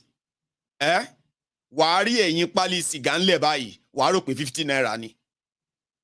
And that is why you see, even Japa has become so expensive. A ticket, buying a ticket from Togo, Abina, Cotonou to London, 380,000 naira, which you exchange rate today, $430 US. From that same Nigeria, on the same airline, straight to the same London. From Nigeria, $1,800, $2,000, $2,200. Now everybody go collect them. Some of you, when they say, Baba, please say, oh, I won't leave this country, Baba. I want Japa. Say, of course, now it's easier now. If you get like 12 million, Baba, I get 12 million, I go say I want travel. Show me where you say I get 12 million. It is the same jackpot they are doing for 300,000, 400,000. Now, you get to your own turn. It don't turn to 10 million, 12 million. And if you don't want to go there, Iraq day, that one are just 650. Now, you go buy your ticket. Iraq day, Afghanistan day, and a few other places like that. They're not too expensive. 650, 750. But now you go buy your ticket. Now you go see yourself off. So jackpot self will become so unreachable. Everything will become unreachable. And I believe that maybe when everybody now realizes that they have no way to go or nowhere to run to, Just that maybe they would, they will take action, Abi. That will take me to that part of taking action or not taking action. Do you know that the people that called Showore, SUG president, and this Showore is supposed to be SUG president. This is Showore we are talking about. We are talking about leaders. We're not talking about SUG. All of you, you see, Nigeria has any problem. Some of them are already calling Showore now. This is the best time that Showore should lead the protest. Honestly speaking, this is the time that this where Showore should be very useful now. Olori, you were campaigning for Atifku, you were campaigning for Tifnumbu, and you call Showore SUG president. Tifnumbu is now holding your jugula like this. You know if you breathe again. Now, you are calling on Showore to come and lead the protest. I know some of you are saying that just to laugh. Even Showore himself, don't they say, revolution, revolution. Say, Showore, calm down. No. Don't help these people, right? Sort of, arrive at whatever they are kind of plot. It's like they are poking people. They are poking you. Oh, yeah. I lost on the streets. Go and protest, Charade. Oh, yeah, so that they can use that. Somebody said, once you go on the street and you start protesting, and then the wala starts, they will just say, the judiciary is going on, the judiciary is going to close down until everything comes down. Oh, more. You see the way they count days. Maiyegun, I don't lie to you. I'm not expecting anything from that court, too. But Maiyegun, I want to see what the court wants to say. Are you sure you're not expecting something from the court? Are you sure? People will tell me, they say, Maiyegun, I know that I don't expect any real judgment from that court, but we are waiting. We want to know what the tribunal will do first before we know what to do. I say, well, you are expecting something from the tribunal. If you don't go your way, what's going to happen? She say, no, may nobody drag us into this thing. No. Anywhere where you go to, just scream, bulaba, bulaba, bulaba. If somebody answer Bala Blue, they don't accept your promo code be that. That's the promo code of getting anything cheap in any part of Nigeria today. Some said you should get to a filling station and shout, Akobi, Akobi, Akobi, oh. If somebody answer inside and say, Omolodo there, whatever it is, right? Anything like that, shout, Akombi. That's your promo code. They may likely sell you a liter of petrol for the normal price, 167 naira. Some said they have tried it as we speak. So when they now call on the obedient that shake a lot protesting, you know they protest. So we want to keep our protesting when the tribunal or the judiciary messian. So what does that mean? You are keeping say no, we know they go anywhere, go protest with anybody. All of them we put on there. Nobody we put make them go there, go protest. So that means that we are going to be monitoring that, okay? And see how they see how they play that out. So as it is, those who dodge the bullets, they don't go run jam RPG. Tifnumbu's RPG is tearing people apart. A lot of them cannot scream, they cannot cry, they're just making sound. You get one Egbon from my area. He's a very, very die-hard APC guy. And usually I just felt like, Egbon, you are just, these guys are just, they're gonna mess you up. And Egbon will be like, oh Maiyegun, you be my aburo. Now abroad you day. You don't know what is going on here. Let me tell you something. We know these people. Obi cannot win anything, my brother. In this place where I am, I said, okay, who are you going to now go for? Your guy. See, Maiyegun, Ashiwaju, see what Ashiwaju did in Lagos now. I said, what did he do? Baba, see all the train, see all the people that he made, see the governors, he made Fashola, he made Dambode, he made, I said, what he do, we touch your life, Egbon. Me, I'm not a politician now, like, I'm not a member of their, must you be a member of their party before you can tell me what you have actually benefited from all of this thing you listed? But see Lagos, now Lagos is number 1 in Nigeria, that's it, Baba, Egbon, can you point to one thing you say benefit of being? Just say something. Oh Maiyegun, I know say you don't like him. I know you don't like Ashiwaju, but I'm telling you the truth. See everywhere. Now Ashiwaju go, Shegeni go Kineko, say okay. True life story. Last week, Egbon fit dey watch me right now. Egbon, báwo ni? Ṣé ti rẹ́ni ra generator yẹn? Sorry. Egbon called me and he said that people know they call the barber anymore. He's a barber. Okay? He happens to be a barber. And there was a time that I've actually like reached out to support Egbon. And you see this generator I just mentioned now. Now Egbon they tell me say he wants to sell everything, put the money together so that he can buy Okada. So when he buy Okada, that one is better. I said,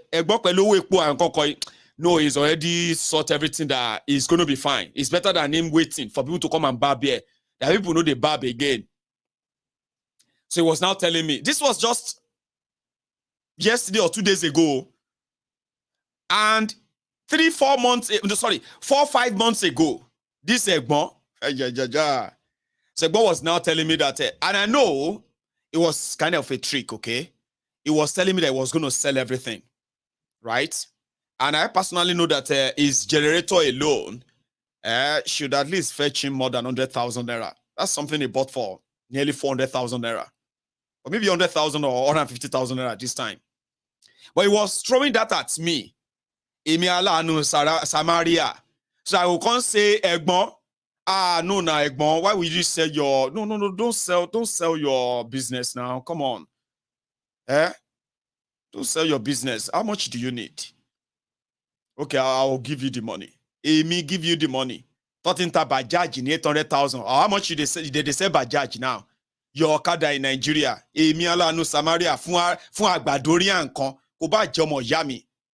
Ambe itaze kò ṣe ọmọ ìyá mi. If any ọmọ ìyá mi bá sọ mi pé any member of my family, if they should boldly tell me that they have love for APC, Egbekegbe, relationship with Atiton. You know why?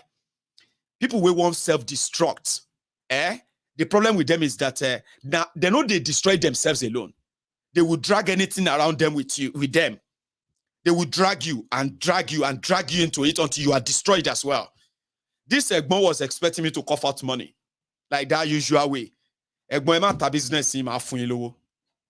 I said, Egbon, who is going to buy it from you? And everywhere is dry. And he said, well, what I'm thinking before is that if somebody can just give me, let's say 500,000, I'll just leave everything inside the shop, the generator, everything, I will leave everything there and they can be able, nobody is coming. I've already sold 2 clippers because I needed money. Oh, Maiyegun got tough gone. Man, things are very tough for Sheyi. Honestly, I've sold 2 clippers already. The only one that is left is one original one that I bought that time when so I didn't just want to sell it. So I thought somebody would come and just buy the whole shop and then they will pay me so I can go and say, Egbon, ilule, talo vera shop. There's a shop lower here.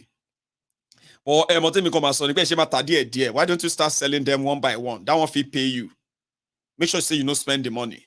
You can sell the generator, call somebody to buy the clipper. Somebody fee come buy the shear, mirror, the basket, the waste bin, and all of that. Why don't you just do that? That fee go faster. That was when he knew that I wasn't going to give him anything because I would never give him anything anymore. You know what they would do?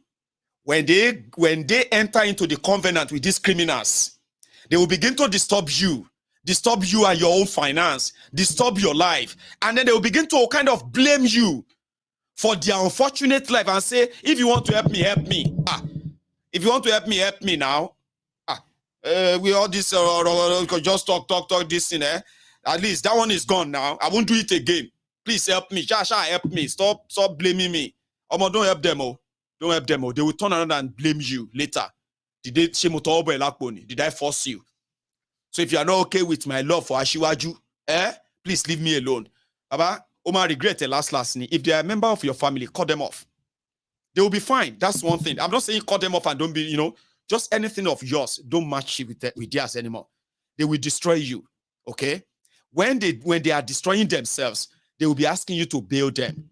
You will be bailing them. When you are bailing them, you will be running scatter for a problem that is completely avoidable. Save your life. Save your fund. I'm saying it to you. That's what they do. Generator. Sell generator, sell clippers, sell mirror, sell everything. And follow Ashiwaju on his mandate. Mandate to the lasident. You see, if anybody is telling you that things are still going to change, don't listen to all these people. They don't like Ashiwaju ni. It's because, Emi o le paro fun 8 years. 8 solid years. I spent 8 years reminding these criminals that Bokwari will destroy you. If you get here, run. Bokwari and APC will destroy. Anything they tell you is lie. The consequences of them is that why they are lying to you to make you believe that something is happening. Behind the scene, when nothing is happening, they are destroying lives. They are destroying lives, businesses of people. You don't know that because they are appearing in this clean agbada. They are flying private jet. They have the best cameramen taking their pictures, uploading them for you. You are looking at them fresh, looking good in that your dirty room. In that your dirty, stinking streets or motorable roads that you live, in that shitty places that you all live, right? You are picking up your phone and you are defending them with passion. Oh, Rika Yetita. You fresh. Jagaba. Jagaba, we fresh. Washiwaju, my God. Then when you finish from there, you go back to your miserable lives to start complaining of how your leaders don't care. Our leaders are just heartless. Our leaders don't care. Meanwhile, you, Olori Brukus, who have never really tasted any better life, ever. How could you even describe it? Something you've never seen before. When I was in Nigeria, are you listening to me? I love using myself as a very good example. So that is why if you want to look for something to say to abuse me, I don't dare abuse myself already. You see why it no go pain me? It won't pain me. Because I know myself and I know my story. I tell my story myself. So that you will find my story amusing and something you can. No. Since them born me, till I turned the age of when did I leave Nigeria again now? 11 years ago. That was when I was 28. Until I turned 28, I have never seen what a good life actually feels like. You know what we call good life? When we have small money, and you say, oh my God, now. Sure you get. So from that our dingy, no light, no road, no this, no that, from that small bar, we go and tweet shop. Buy this and look fine. We go out, we drink, we eat, and say, my brother, life is good, though. Say, they always call me Baroxy then. When I was in Nigeria, they call me Baroxy. So my friends would be like, Baroxy, Then where we would tell ourselves to say, I must make a more. I have to make it to say, my brother, we must make a more. Say, life is good, sha. That life, our own life is good is when we have that spare money to actually taste what we call life, drink, eat, dance, flex, and all that. Not knowing that the good life that we've actually missed is the normal basic things of life that you must have access to, whether you are rich or you are poor. It is basic. It is for everyone. Standard schools, standard hospitals, safe environments, motorable roads, like employment opportunities, things that gives you sense of belonging. It's not always about money. Then I realized that, I mean, they turn on the machine for here. When I got to the UK, okay? And I paid, I paid the NHS surcharge. I paid for this and I got my papers and all that, right? But I'm not a sickly person. Sure, you get. I was like, I was paying NHS surcharge. And I have been to NHS, the hospitals. I have seen some of these machines here and there. They go check me. You know that thing that big men, rich men will normally do. You know, now rich men, they go for checkup in Nigeria. You will never shop. Say, when last did you go for checkup? Say, what? When last did you go for checkup? I'm talking to you. You keep turning back. I'm talking. Now you are they talk to you. They turn your head. They say, which checkup? Checkup for what? Medical checkup to check up your... For what? I know sick. Why I won't go do checkup? I be rich man. Now rich men, they do checkup. But in the UK, I would just say, it's been a year. I haven't used my money. I paid NHS surcharge. It's not free. Living in the UK, I paid for everything. As I'm here right now, I pay them. They will take any money from me to keep me here. If I don't pay them again, they will tell me to leave. Sure, you get. That's my deal with them in the UK. So I paid for the NHS. I don't use NHS. I don't, my partner and my kids, when they go to the doctors, when they, all of that stuff, they give them this prescription. You just take it to the chemist. It doesn't matter how much. I don't even know how much they sell medicine. Sure, you get. Okay, I do. I always buy paracetamol, ibuprofen, cocodemol, be cocomelon. So I do joke with my kid, with my daughter when you say cocomelon and cocodemol. Those are the ones I can buy off the counter like that. But the real medicine, the real what we will say for expose me as a poor man. So I do have to pay for all of that. So what do? I will just say hello. 8:30 in the morning. I will call the practice, which is my doctor. Hello, I need an appointment. Say what happen? Say something. I feel like something is swelling inside that my. Say do you feel any pain? Say not really. Just come. I think I need machine. I need a machine to look inside and see if anything. I don't know. I say, but you look all right, Mr. Badero. Yeah, but I just want to be checked. Like, put me inside machine. I say, okay. We can arrange that. I say, yeah, thank you. I say, but we need to give you an appointment for that. Yeah, it's all right. I just want to check myself. I do that. I'm not a rich man, so I don't have to worry about how much it costs. That is what you call a normal standard of normal living. That you don't really have to be rich to lead a normal standard life, okay? Live inside the proper house, where, and for those who are vulnerable, not able to care or take care of themselves, they always get taken care of by the state. I didn't know that. I didn't, I sit down for you and I say, I'll call police for you. And you say, please don't call police for me. Myself go sit down here and say, you know what, I'm just going to call the police. Because I know they will come. In Nigeria, who you want to call? DPO. They say, hello. Akilapa. Say, only nobody DPO lower. Nobody DPO okay also. Jojo, we need number. I always got one OTNC. But yeah, I don't have to. You know that kind of thing. I am so confident that even if I have to die, I still stand a chance that they will still want to save my life. You know that kind of thing. I am not a rich man or the son of a rich man. I'm a black man in a white man's country. In my own country, it is luxury. So if somebody who never left Nigeria, they jump up and down to defend your criminal leaders who come here for medical treatment. See, if I am explaining to you that would you agree? Do you know what iya means then? Other than pay food no day, brother, water no day, and our road do not good though. And for the people, I forgot the song. Forget it. You sure know what I'm saying, Abby? That's not life. And they deliberately made it so. So when you tell people that, are you not tired? Eh? Are you not tired of, excuse me, are you not tired of suffering?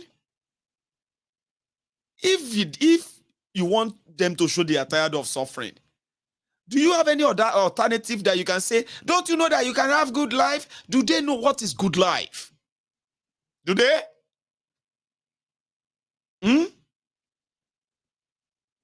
I live in a place that it's only when I got to this country I realized that actually I don't have to pray to get my salary. Like for example, you work and you start paying. They say, TK, sorry, Igbaoni, when are they going to pay our salary? Today is 29th, and I've not, I don't know. Say, no. If I say you are new, Abi, Baba, I am new. See this JJC. They know they pay us until on the 10th of next month. Sir, any pay? The 10th next month. What do you mean next month? So they won't pay us salary this month. No, they will pay you, but they will pay on the 10th next month. Jesus Christ. On the 10th. Yes. Are they going to pay our salary? Are they hear some things? Oh, they say, are they going to pay our salary this month? Did you not hear that our guy lost 5 million in the business? Yes, now our guy lost 5 million.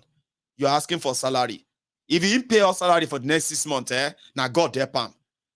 Let us remember. You see, let us stay with, you know what I mean? Like, I don't have to be like that. I'm not saying you have to be like that too. I've had people who have actually walked away. But walked away in a place where some people are working as a teachers, collecting 15,000 naira every month. And they are calling people who get job. You raise your hand. Daru.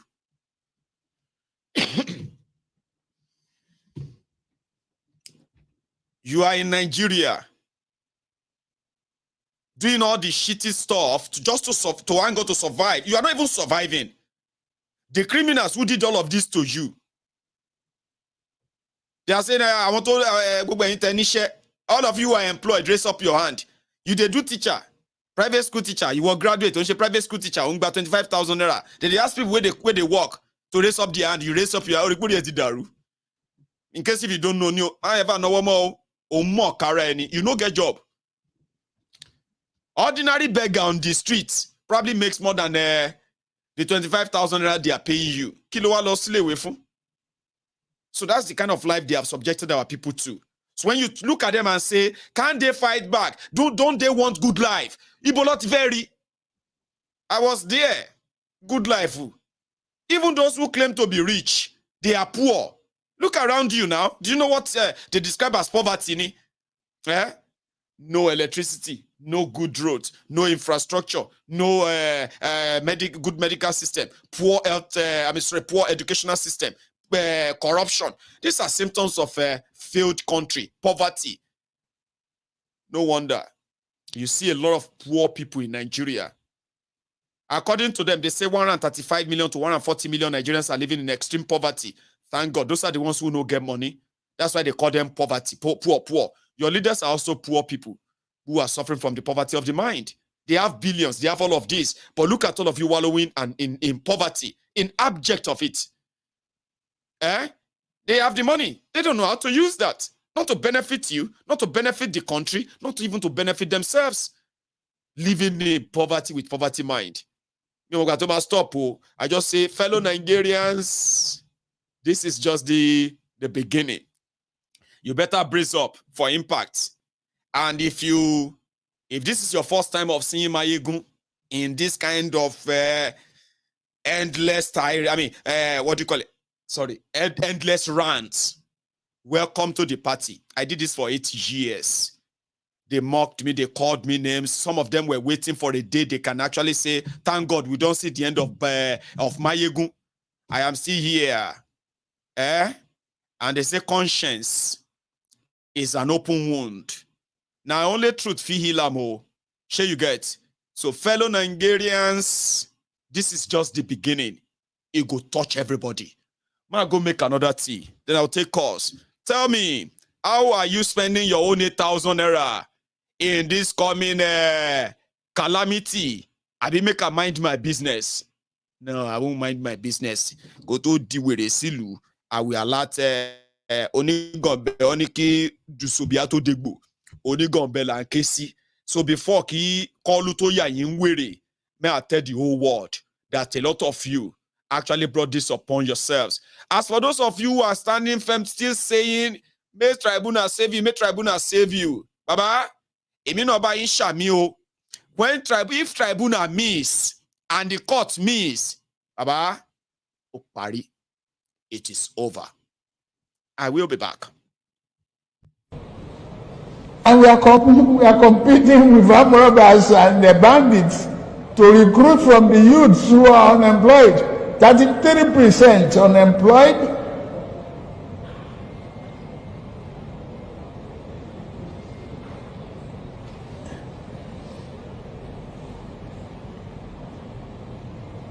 Recruit 50 million youths into the army and the other thing. Take away from their recruitment source. What they will eat? Cassava, agbado, corn in the morning, yam in the afternoon. It's growing here. You create demand and consumption.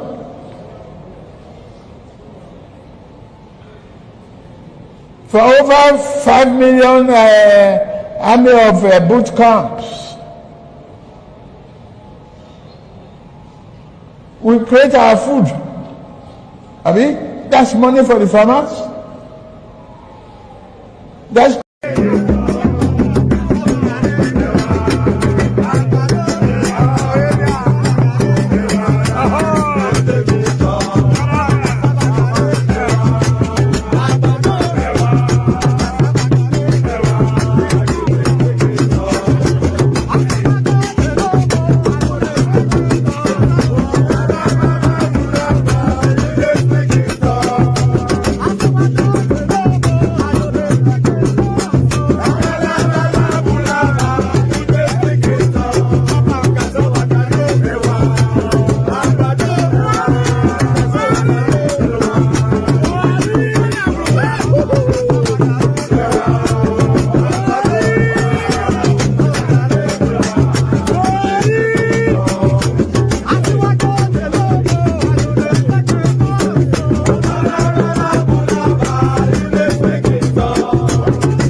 He don't cast, last. Everybody go chop breakfast. He don't cast, last. Everybody go chop breakfast. He don't cast, last. Everybody go chop breakfast.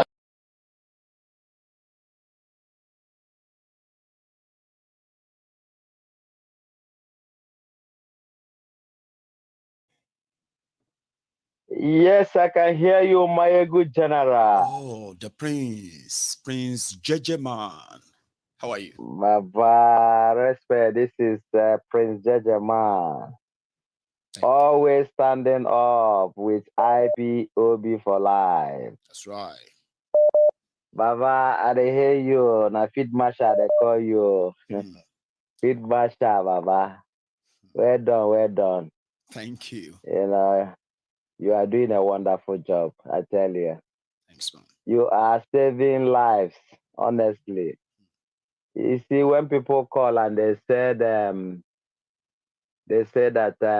you are giving them a therapy. You know, Baba, it goes a long way, I tell you. It goes a long way. You know, may God continue to strengthen you. Amen. No, I need that strength. Honestly. It's well, Baba. Thank you. The Prince.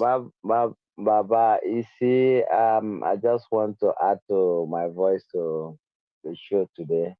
Please. You know, one thing that we must know, you see, when I look at, when I'm watching either on online or on the television and I see call going, what I see is like a thief going. I don't see a president, you know, and it's quite unfortunate. You know, it's only one thing I believe is this, I strongly believe in Oduduwa nation, they can never have a drug lord as their president. It's not possible. No. Also in a Biafra nation, a drug lord cannot even be a counselor. Anybody that have criminal record can never hold any office, public office. It's not possible. You see, Maiyegun, these people, what they are doing is total destruction of lives and property. You know, that's why China, when they mean their politicians, they close their door from international America, say UK, say democracy, demonstration, their demonstration of grace. China shut their door, shut their ear. Any politician that touch public money, they make sure they finish that person. They kill them instantly because China know the consequences. It's the generational destruction. Look at these Nigerian criminals. The consequences of what they've done.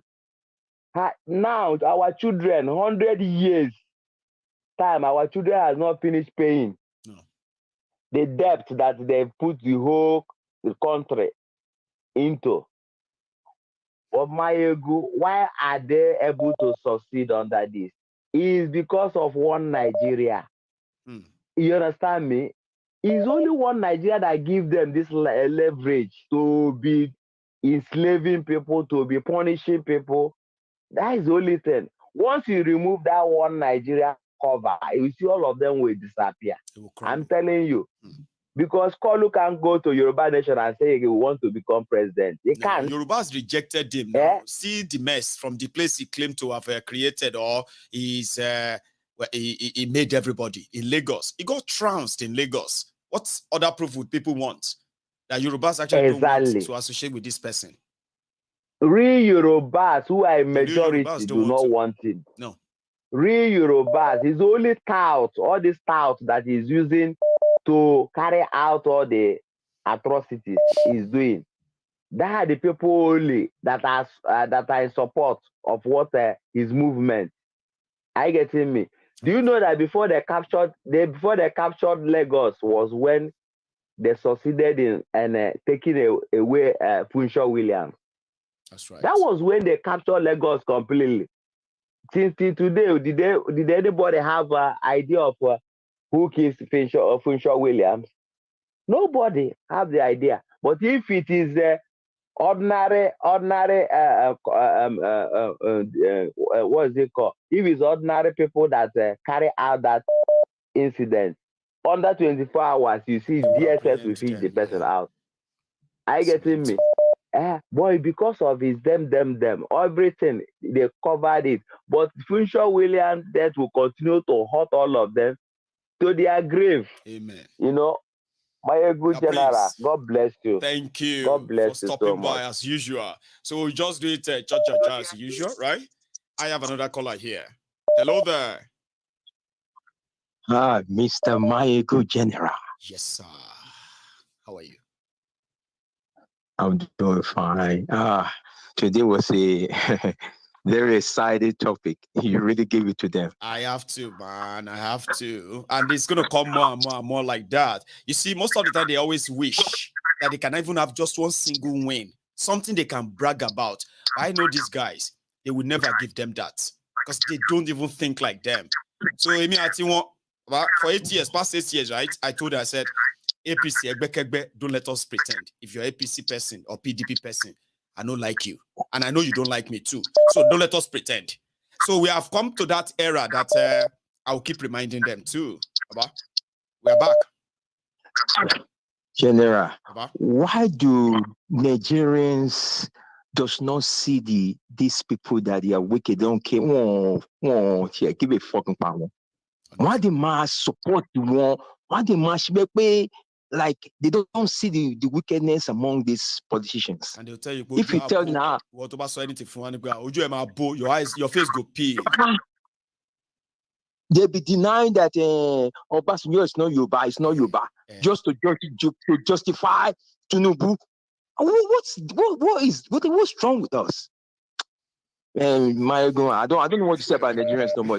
Well, at least you stopped by to add your voice too, Baba. Let's hear from others. Thank you. They say Shege is everywhere. If you don't see him, tell us. Don't lie. Just tell us if you have seen it. Hello there. Hello, Maiyegun. Yes, sir. Good evening, sir. Good evening to you too. How you doing? Right, Ifeanyi. I'm very good. Ifeanyi, is that you? Yes. I don't know. Your voice keeps going back and like off on, kind of. I don't know. But can you hear me, sir? Sorry, yes, I can hear you very well. Can you hear me now? I think I'm hearing you too. Go on. All right. Oh, thank you very much. Yes, sir. Maiyegun, you see, what we have now is, we know we have our ethnic issues. We know we have our religious issues. Those ones are still issues that we have on ground. And maybe one way or the other, it can still be sorted out one day. But the main threat now is that criminals have taken over the asylum. The lunatics have taken over the entire place. There are no good politicians in where I come from. There are no good politicians in where you come from. There are no good politicians from Tukutu. The Babari Central Bank from Kano is still a politician. So everywhere is rotten. The problem is the whole class. A class of people hijack the country and doesn't want any other person to breathe. Pounds is up to 2,000 yet? Not yet. Oh, it's not yet up to 2,000. He's currently at 1,040, 45 right now. Okay, so we are still lagging behind. Very soon we will get to that point. So most of you said I should have patience. And I'm beginning to see the result because there's something I wrote on Facebook today. Many people were coming under my post to write, we are just one Supreme Court away. Just one Supreme Court judgment away. From all those things now I'm complaining. People were writing this on my word here. People were telling me, just a little patient. We are just one Supreme Court judgment away from everybody to get to that boiling point. That's what people keep saying. And I just hope that it's true that everybody will get to that point because you know what people don't know yet, for now, yes, Tinubu hasn't appointed his ministers. Those one are another set of thieves that also need a lot of money to maintain. Sure, you know. By the time those ones also add to it, and with what they have already planted, if people survive this, you are right. They can't. You are just a court judgment away from implosion. I'm going to agree with you. Yes. That's what country is doing now. See, Tinubu doesn't have the ideas. The ideas where you begin to discuss education, good water supply, electricity. Tinubu doesn't do that. Just like you said one day, he's a transactional human being. When you have run a drug cartel, like you control the whole drug movement in the whole Africa. Yes. So when you control the whole ring of drug movement in the whole Africa, you are very, very good with transactions. Yes, now. That's one thing people will do very well now is that people will know how to give you something so that he can collect something from you. Either he wants to give you something so that your airport will be free for you to move. Tinubu is not trained. Tinubu is not wired to begin to discuss, to invest on children so that tomorrow their brain can bring income to the country. That's not how the man is wired. No. The man is doing exactly what he said he would do. Tinubu has not defaulted on his campaign promises. I hope you know. So far, he hasn't. He hasn't. That's what people doesn't get. Tinubu has fulfilled his campaign promises. He has kept telling people, I will give you this, you give me that. Give me election, I will give you this. Give me this, I will give you that. And that's what he's been doing. He hasn't even defaulted on his campaign promises. He saw the Nigerians are now pretending that they were thinking something would happen for his friends. For his friends. So you know that kind of thing. Well, he didn't promise anybody anything. He said it's his farm. He said it's his farm, Maiyegun. Right. So he's doing what he said he would do. So I don't know how else, but I'm just waiting at that bus stop. That's we are counting the days, me and you. If I trust me. Thank you very much. We are. Thanks so much, and yeah, thanks for that. Let me take another one. Just did. Hello there. Hey, Chief General. Yes, sir.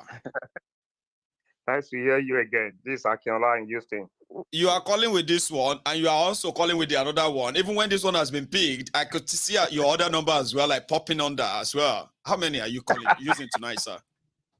You must be so pressed that you really, really want to say something. Yeah, there's so many things that need to be said.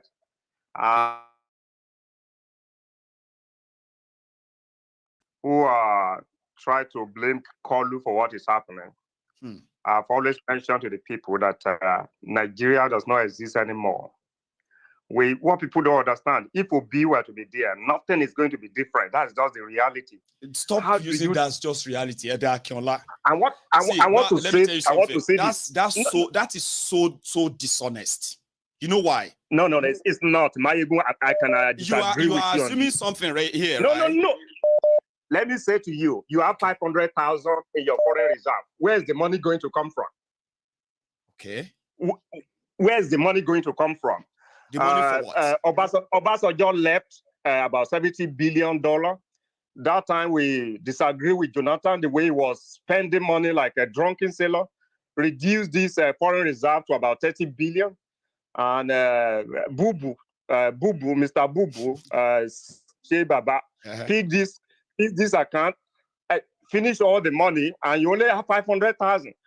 Right now, we should be thinking about how to dissolve the country. It's not about either Obi is going to do something. Anyway, two can actually coexist, you know, by admitting that Obi can do something different. I don't like us repeating that, making it look like, oh yeah, it's finality. And at the same time, we can also agree that the country has expired and it should be dissolved. But if you put one above, on the other, don't you think that's like not so honest? Let me bring us to reality. All right. Bubu was operating 4 foreign exchange. If you're going to schools, you get 1 foreign exchange. If you're going to Mecca, you get 1 foreign exchange. If you're doing government contract, you got one foreign exchange. If you're going to black market, you get another foreign exchange. IMF warned Bubu that this is not economy, but it continue in as much it was profiting the Fulanis that were changing money. It kept the process in place, in essence. It kept depleting the foreign reserve. And one thing he did is this man set the house on fire, left the key to Kolu, and went away. Set the subsidy to expire by the time he was leaving the office, so that the next guy coming in has nothing to offer Nigeria. Nigeria is already gone. There's no country called Nigeria. It only exists in people's imagination. Anybody who is Nigeria president today, we have no money. Who is going to even give us a lot of a loan? The money we're making right now, 90% of it is paying back our debt. We're using it to service our debt. The loan as well. Servicing the loan, 90% is already gone. So there's no money left in the country. So the reality let me push this to you. When we use that narrative of it won't do anything, do you agree that even though there's no money, as we agree and say, oh, they've depleted everywhere, that one of the steps that could actually put an end to that, like when you said that, where are they going to see money, is to put a plug on those drainages. You know, And the only person that has the capacity to actually do that, if we all of us want to be sincere, is no other person than that guy, Obi. That's why I don't want you to always put him in that basket like, what would he do? If by just, if he said, if by just exposing what half of that subsidy goes to alone, if people see that, oh, that's what they do, use the money for. But if Tinubu want to come and expose those who actually get paid the subsidy, we'll realize that they are his friends. They are mostly members of their party from the north, from the, you know what I mean? Somebody like Obi will not cover them. Would you disagree with that, Dakinola? The reality is the reality of what Obi will come to understand is that even this money, this 70 billion naira that this the legislature want to take, and they are lying about it. Labour is taking that money. PDP is taking that money. APC is taking that money. That is injustice, sir. Sir, you see, when you say something like that, you want to use the fact that Labour Party members are going to share from the 70 billion to further discredit Obi. Is that what you want to say? They're all the same. You can't use all the same. I keep telling you not to use all the same. I'm trying to make you see that reason, but you don't want to. Does that mean that I want to tell you today? Hang on, sir. Hang on. Does that mean that because members of Labour Party are members of the National Assembly, they are going to share from that 70 billion? Does that then mean Obi is the same? He couldn't do anything? Like, would you agree with that? In sincerity. Maiyegun, let me tell you. Oh, yeah. 90% of Nigeria, or even 95% of Nigerian politicians are petite thieves. Even member of the Labour Party. Dakinola, you are a politician. You know how to dodge question very well. You are very good. You are very good. I know that we keep running away from reality. No, you are running away from the truth. Yes, sir. You are. No, it's not. It's not. I'll give you statistics. I know that I'm trying to make use of my time so that I don't I'll give you my time. Now, you know, once I interrupt you, I'll give you time to spend later. But I just feel like you keep saying they are the same, okay? And you know that is not honest. Labour youth leader have been accused of fraud. Labour youth have been accused of fraud. I'm talking about Peter, and you keep using Labour this, Labour that, member this, member that. That is one tree cannot be a bush, Maiyegun. We all need to start looking at the fact that we take collective responsibility of why Nigeria has become what it is. Okay. You look at a lot of my obedient friends that were in school together. These are the people that sorted out lecturer to pass the exam. I challenge them on their page. None of them could defend it. Jesus Christ. And today, people are saying that election is being rigged. Give it to ordinary Nigeria. A lot of the youth of today that are complaining, they are not better than the people that are there that are creating all these problems. We can all agree on that, Dakinola. I won't disagree with that. I will bring you back again. That what would Obi have done different was the question. Then we are looking at what could have been the obstacle. But when it comes to honesty of what is really going on, who would you want to trust, or who should, by the antecedent, should be trust on what they said they would do? Obi, Atiku, and Tinubu, putting them and saying they are the same is actually not being honest, Dakinola. Yeah, well, to you, Maiyegun, you will say that. Okay. And I cannot take your reality from you, but no, I look at all their records. But for the sake of our listeners, I look at all their record before I reach my conclusion. I'm such kind of a.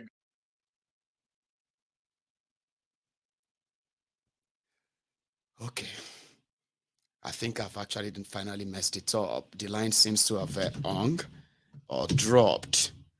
Sorry, Elder. I don't think you and I will really agree, unfortunately. But a lot of people don't know something. You see, when we want to hide our prejudice, right, we can deviate conversation. You see, if I ask you that, what do you think of Maiyegun? The moment you begin to talk about others that are either like Maiyegun or doing something like Maiyegun, or because some other people cannot be trusted, and because of that, it's not going to make you, making it look like somebody is saying, is Maiyegun a saint? We are not saying if Maiyegun is saint or not. But if they put Maiyegun here, and they put this one, and they put that one, would you be able to honestly say all of them are the same? Like, honestly, if you don't have any prejudice. Like, just saying. Anyway, I'll go take another one. A lot of you believe in what Dakinola said, though. And I'm just trying to make you kind of look at it based on these characters. Okay, don't make things up. Okay, like Labour Party this or that in a way that who would do it differently? If all of us wants to be honest, who do you think has the track record of that honesty, sincerity that you can actually trace? And when it says this, exactly what you are going to find it as. Who has that much trust that has record among the three of them? Who can tell you that I will do this? And this is how I'm going to do it, right? That you would take serious based on their track record. It is out of, being corny. That's when you turn around and begin to point fingers here and there just to justify why you think they are the same. That's not right. We have thousands of people who actually watches us here. Nobody is dumb. I would rather say, well, I don't like him, that's why, than for you to be looking for somebody shared money or somebody didn't share money and the rest of that. It's not helping. Or you are entitled to your opinions in a way. But just for the sake of our listeners, a lot of them who really, really are interested in what is true, right? Please, let's be honest in our own assessment in all. Hello there. Maiyegun today. Hello, Maiyegun today. How are you, sir? I'm fine. I'm Ike. I'm calling from London. Ike. Baba, yeah, how's it going? London, they fine, my brother. Each time I close work, it be like I think that they call them dosage. Yes, Anytime I'm from boss, bro, from my office, I go just watch your video. Sometimes I go laugh, I go say, this man. But to be honest with you, my brother, you are spot on. Well, like I was listening to you that this one they say person day beast mode today. You did beast mode today, man. You were just hitting but once in a while I do, especially when I feel like the way I can pass this message is to you add some level of rodo here and there. You know what be say person they drive points home. That was what you were doing. You were driving points home. But people, it's unfortunate. Close to my office, there is this guy. He's in the state Lagos. Now Yoruba guy. So we always discuss about Nigerian politics.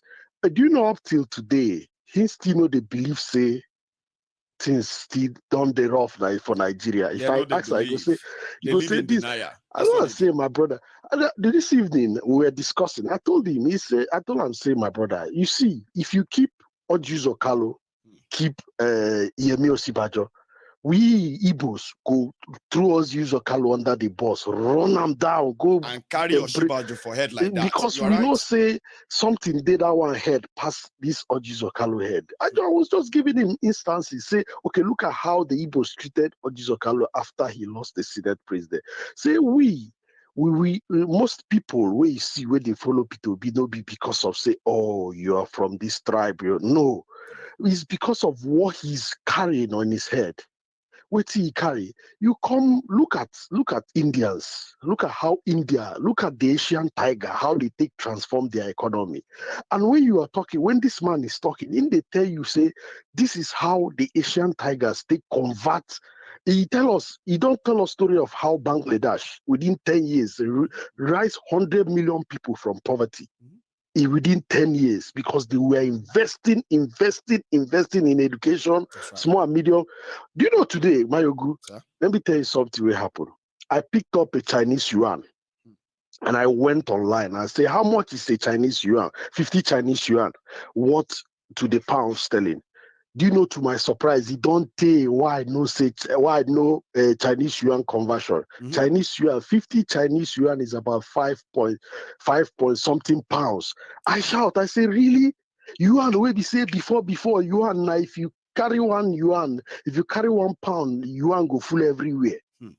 Why? Because these people, they are producing.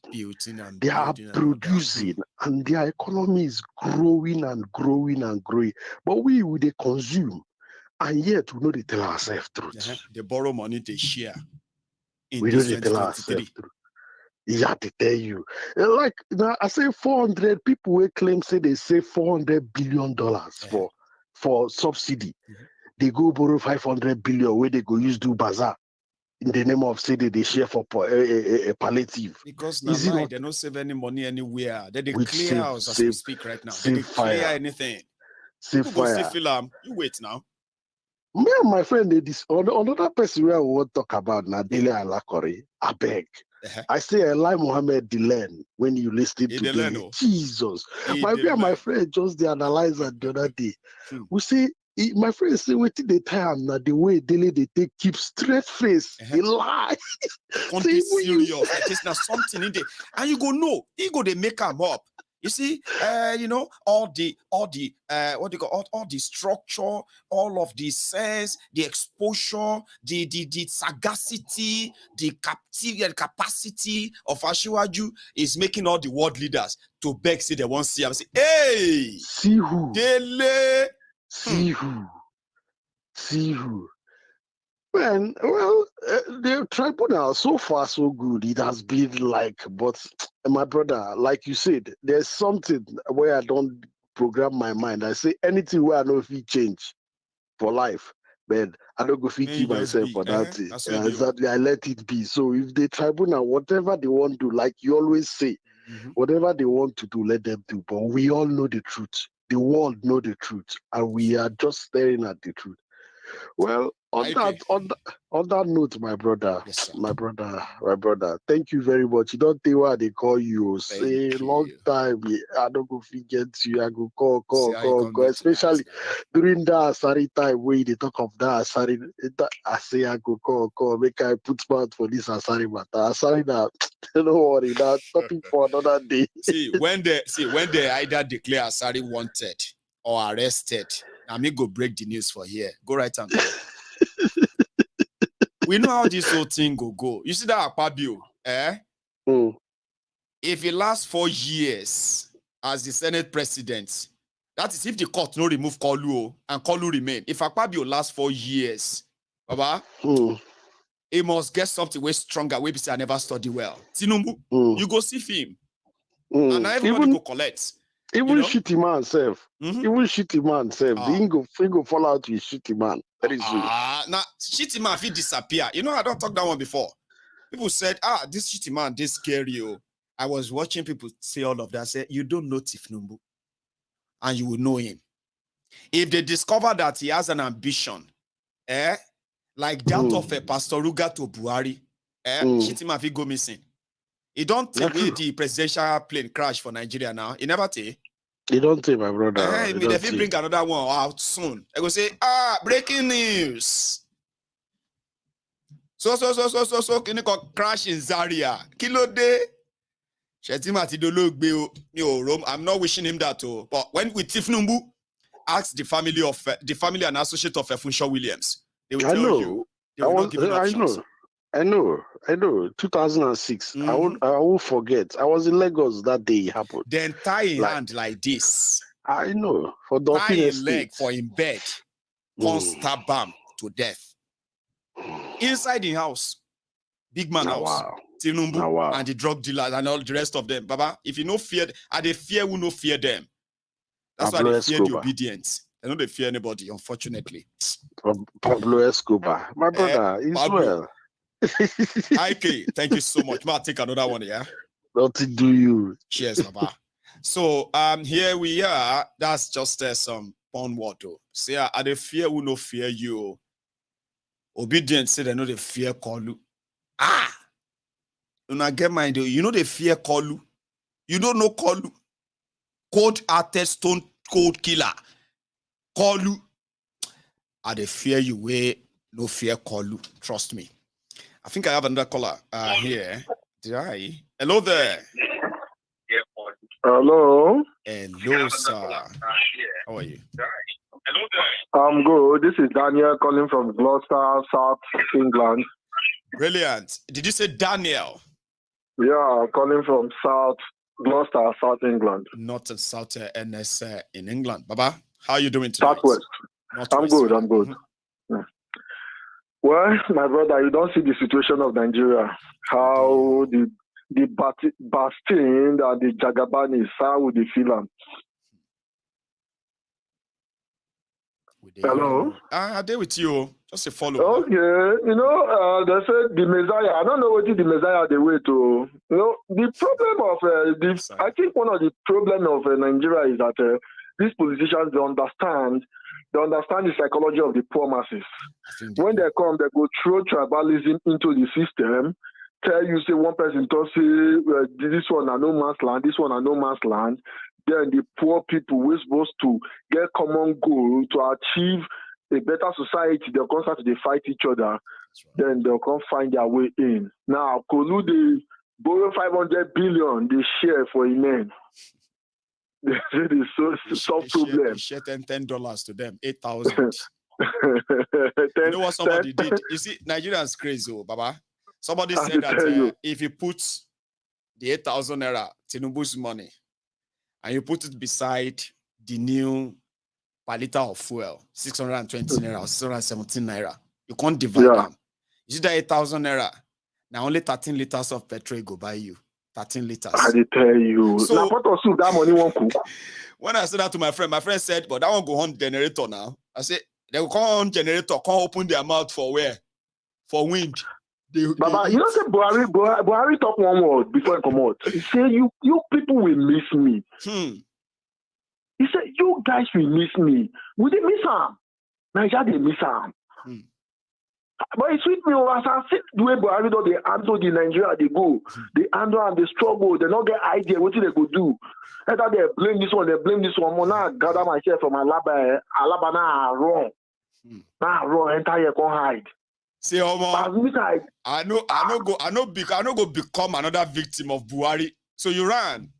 Quick. I run from Buhari 2021. Yow. Come hide for this side before renewed Shege enter. And the renewed Shege now go make you extend your stay with that. You go stay here for a while. No, forever. People they change citizenship. I mean, bring in parental. How they call them? Bring very soon I go Politico. Where they go? You go just doing it. Before you know it, you say they doing it. Share you get. See the thing is. Oh yes, you go back to the renewed Shege. Now your choice. Are they mental? You get some of my guys, now all of them know they talk online where they say, Buhari is this, that. Very soon they go slide into your DM and say, Baba Afan, I made them show me love. They show you love when you vote for. When you vote for the same party, we not get nothing to offer. They have nothing to offer. 2015 we are in this. 2019 na stupidity. The 2023 one, na evil spirits, evil. Bros, everybody I'm not sure say Nigerians. I'm not sure say the masses they think, because you know why? Me and you, we did this country. You see how this government, no matter how corrupt these politicians are, they find a way for their citizens to live well. Okay, see now we when they know say we will come into this country and they won't collect money from, they benefit their people now. We say, you know, some of people they get small injury, they are not working here. But you can't try that back in Nigeria. They are planning for their country. Who you won't try that with? You go tell them say you go do bricklayer, your back break. Just hand break. Just imagine somebody they saying buy for £1.35 for UK. Now somebody call, are they happy for the reply with the person reply and plans? Okay, bros, come back now and replace you for UK. Come back, Niger. Come buy and this rate with the buy now. Because UK is not classified as oil producing. But Nigeria is classified. Unfortunate people. You get. They left Nigeria. Nigeria didn't leave them, right? So when they got here, they will be telling you that a liter of petrol in UK is £1.35, which is more or less like over nearly 1,400 naira per liter in Nigeria. Bros, money na 1,110 today. Faboki, check out Faboki FSO. Lemonade Finance na 1,000. Now 110 this evening. Lemon 8 Finance na 1,108. Check and where. Now they sell. 1,100. You say 1,110. 110 now. Faboki FSO they sell. If you want to sell your own, give them. They will give you for 1,100. Then if you want to buy from them, now 1,110. It is finished. So money will clock 1.5 this year now normal. The problem is our people. I don't know the way that they think. Where we say the way that these people they don't get anything to offer in a real sense. Nigerian politicians, east, west, north, and south, they don't get anything to offer. Apart from few, where we say we see no say that they get that fear. Few, our person go come out. Just imagine my brother Chimaroke come out and say nobody for the whole Enugu. But Enugu is good. But I'm happy he was sent to what is called political oblivion. He's been quarantined and take permanently. Now, so Enugu people they do. Please get everything. It's one member of the my brother. If you come out against Chimaroke from Kano West, where he come from, he go lose.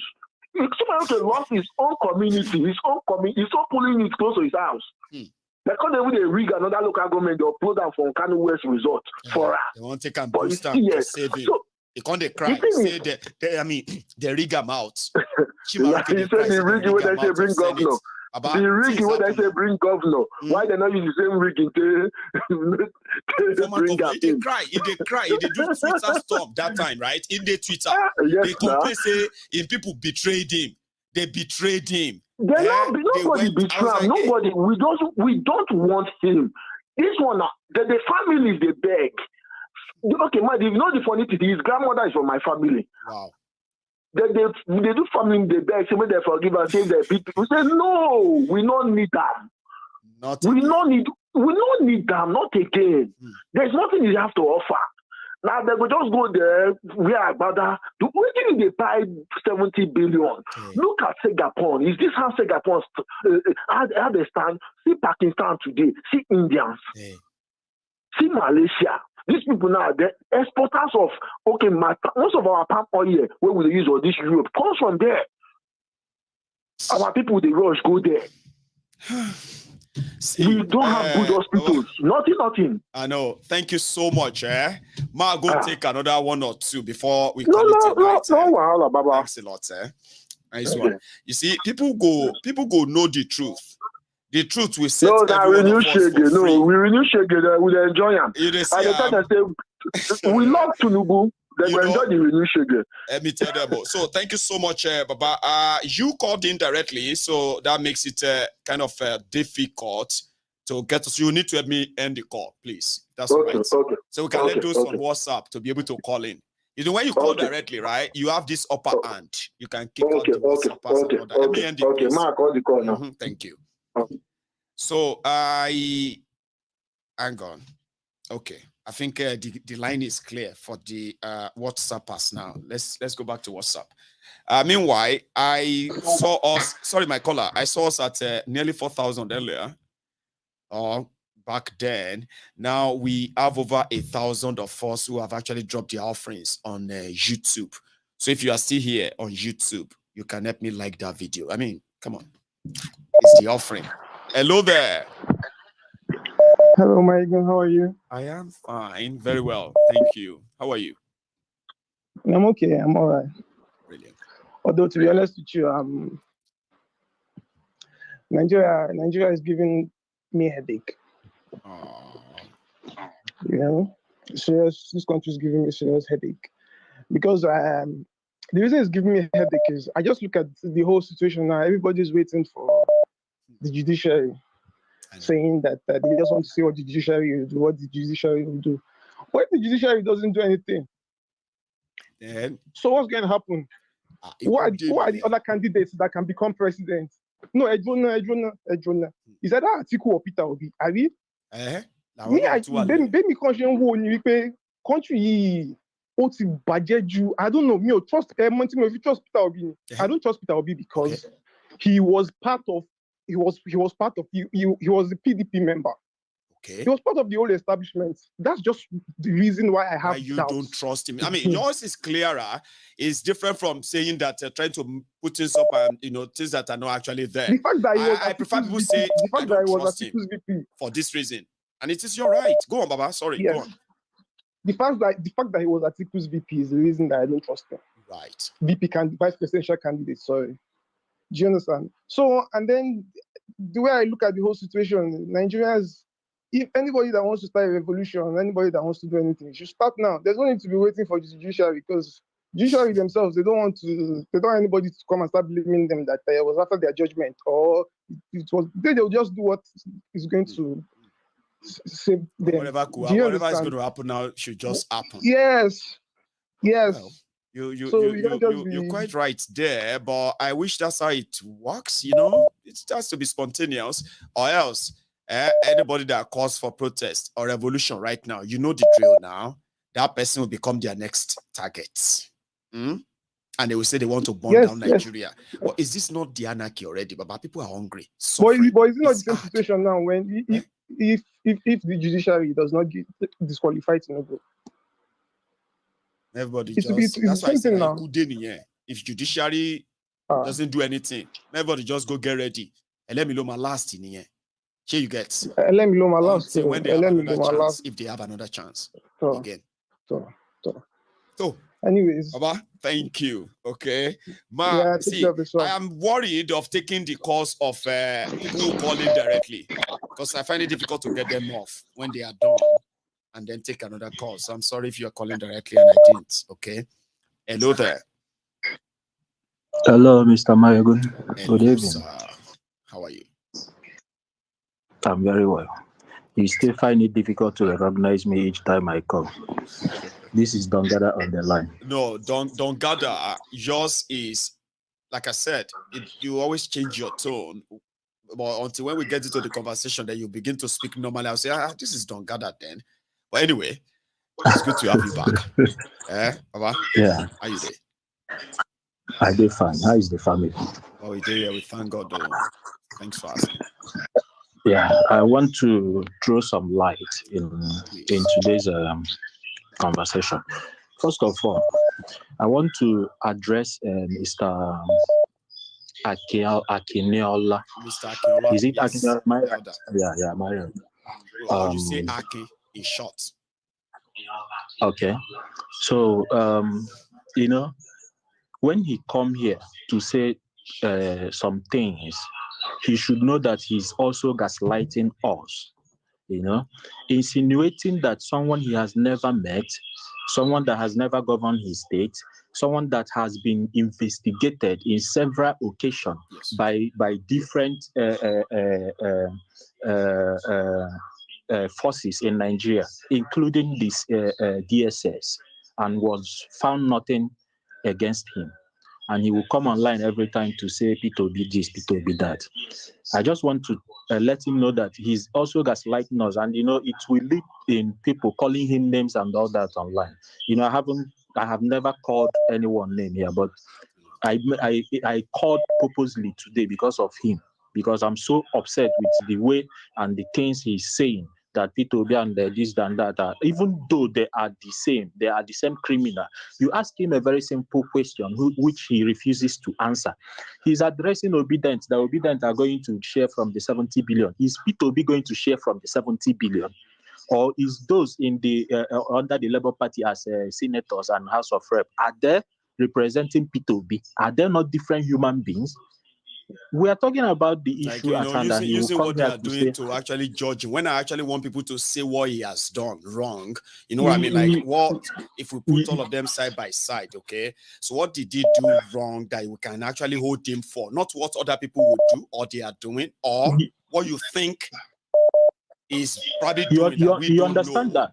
It doesn't work that way. It's called gaslighting. That's the right word. I want to tell him something, and I want to ask him something directly to him. And I wish next time when he calls, he answer this question. If you come to Igbo land, there is an adage that says that Igbo Enwereza. It means that Igbo does not have king.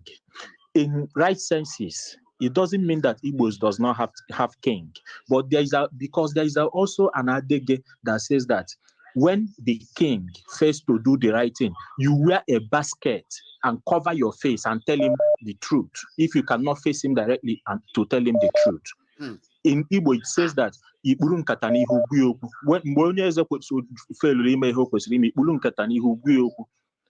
that is the reason why they say that Igbo doesn't have king. Not because we don't have king, but because we don't fear nobody. We tell them the truth. Thank you. Instead, we will cover our face while telling you. Thirdly, another question that I want to ask him is this: does he think that if he come to Nigeria, does he think that the reason why Igbos are political delusional, or how am I going to what is the right word in to the use? political wilderness? Depends on what you are trying to. Go on.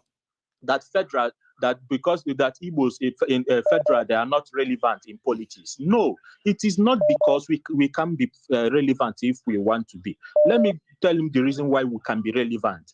We are united. We have the resources. We have the youth.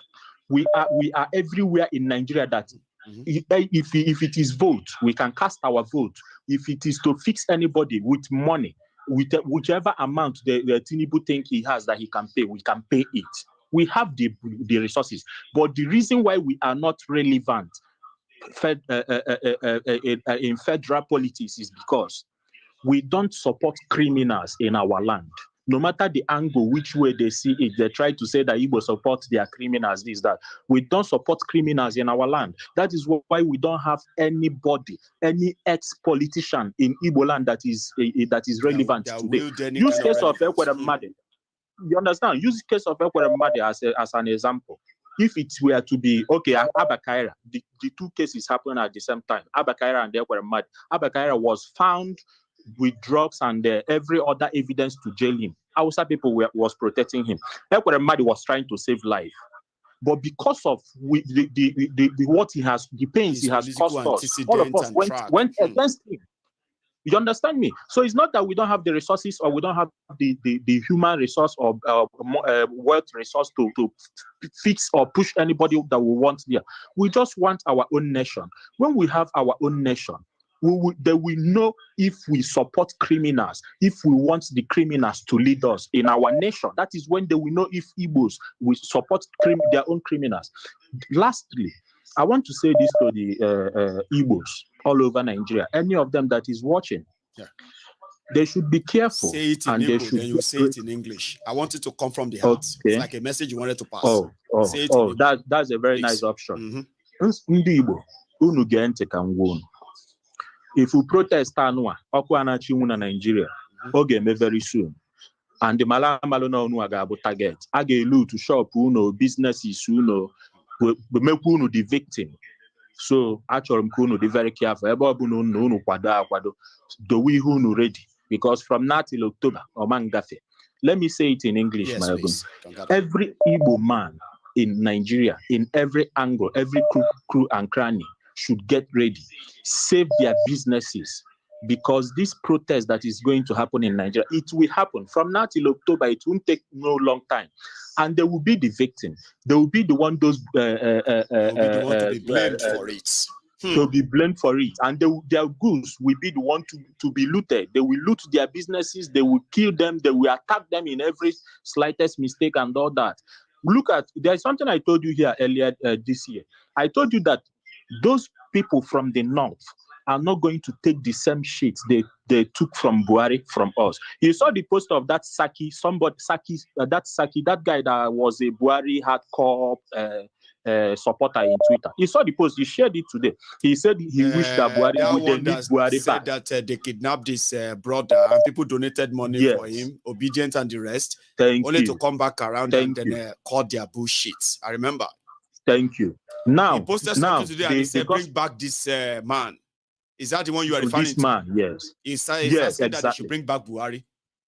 Yes. His name is Saki, I think Saki. Yeah. Maiyegun, right now, there has been gospel going on in the north. They have been educating their people. They have been trying to gaslight their people on how to go about the protest. So the Igbos should get ready. That is what I want to contribute for the night. That's a very good one, Dongada. You have done well. Thank you. Thank you. Okay. Thank you, stay safe. Ma, take this before we go to. It's actually going to be my last call tonight. My time is almost gone. Hello there. Yes. One name. Osita. My hype man is here. One name. Osita. Yeah? Agujebe. Now maybe that. One name. In fact, you are now the lion of the tribe of Maiyegun. I just told them, you are my hype man. You do well. And when you're around, you make me feel good, like always. How are you today, sir? Yeah. I'm good. I actually wanted to watch because I just came back from the office, but you've missed I came in when I was watching in the office too. Oh, were you? So yeah, because I live very close to my office, you know. So but I came in when Elder Akinola was talking. You know, one thing about go on. Yeah, one thing about Elder.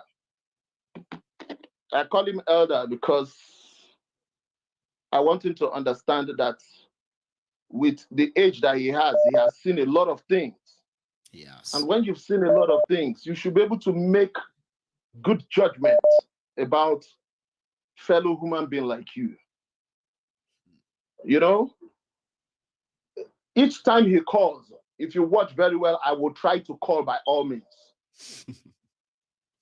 Because he is always the same way. Is comfortable with that blanket statement of they are all the same. Maiyegun, I don't know why you can't see it. They are all the same. I'm like, I can see it. He's always comfortable with it. This shege that everybody is seeing in Nigeria right now, it doesn't have a color, it doesn't have a religion, it doesn't have a tongue, it doesn't have even have a tongue, it doesn't have any language. Now everybody did equal. It doesn't have a language. It doesn't have a name. No.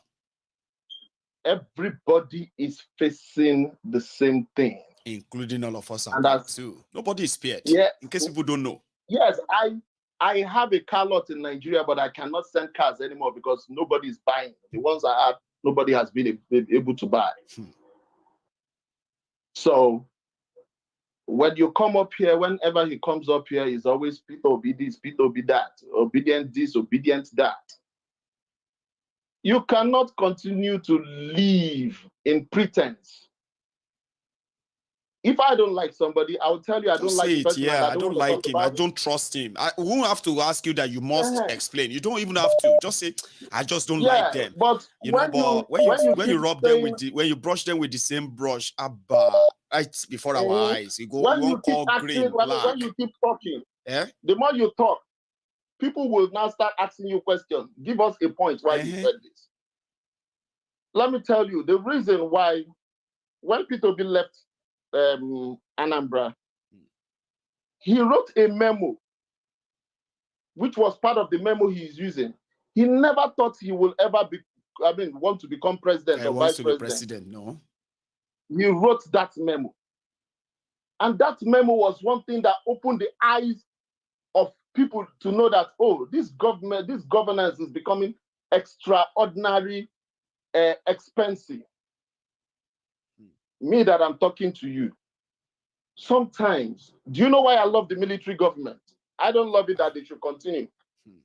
The reason is, I remember the story of late Sani Abacha and one-time finance minister, CBN governor, finance minister.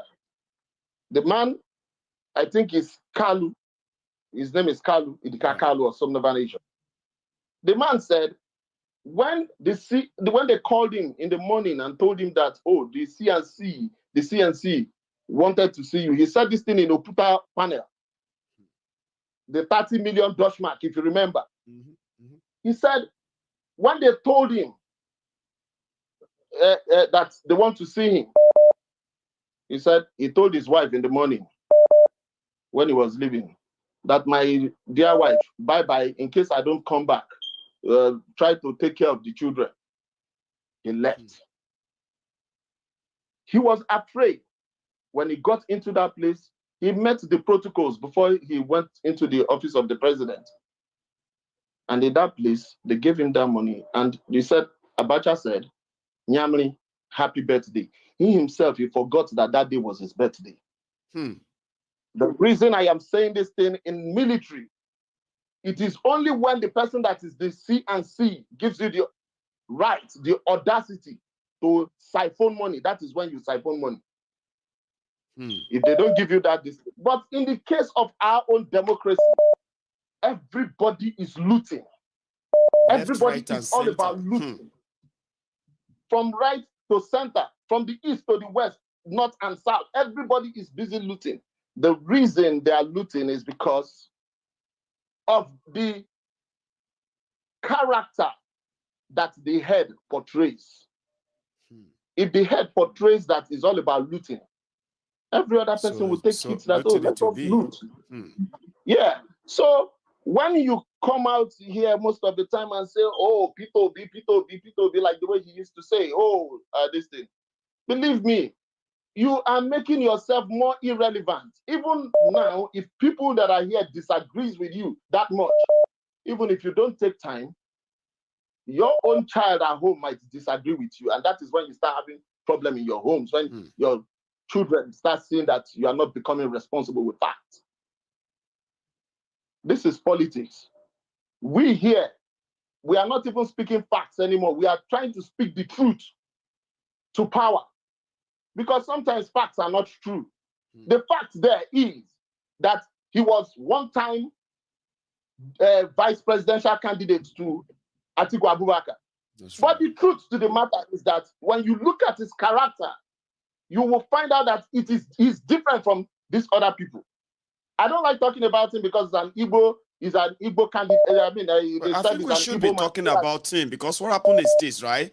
Talking about him, setting records straight, right? Number one, okay, doesn't automatically make you a member of those who want to vote or not vote for him, okay? Because you see, the narrative that people are pushing, some people don't know that some of these negative narratives are because of politics. None of them is factual. But there are people who actually wanted to believe them by all. They wanted to make that they want them to be very true. Like I figured out that Peter Obi is being attacked for not being a thief. Sure, you get? Like they are attacking him for not being corrupt or corrupt enough. Like, why would you think it's better than these ones? Is it because they said he didn't steal, Abi? Let's go look for something we can say. Something, anything that can stick. That is politics, and it is kind of not right. Yeah, and if you look at it, he is the one that has been most fact-checked.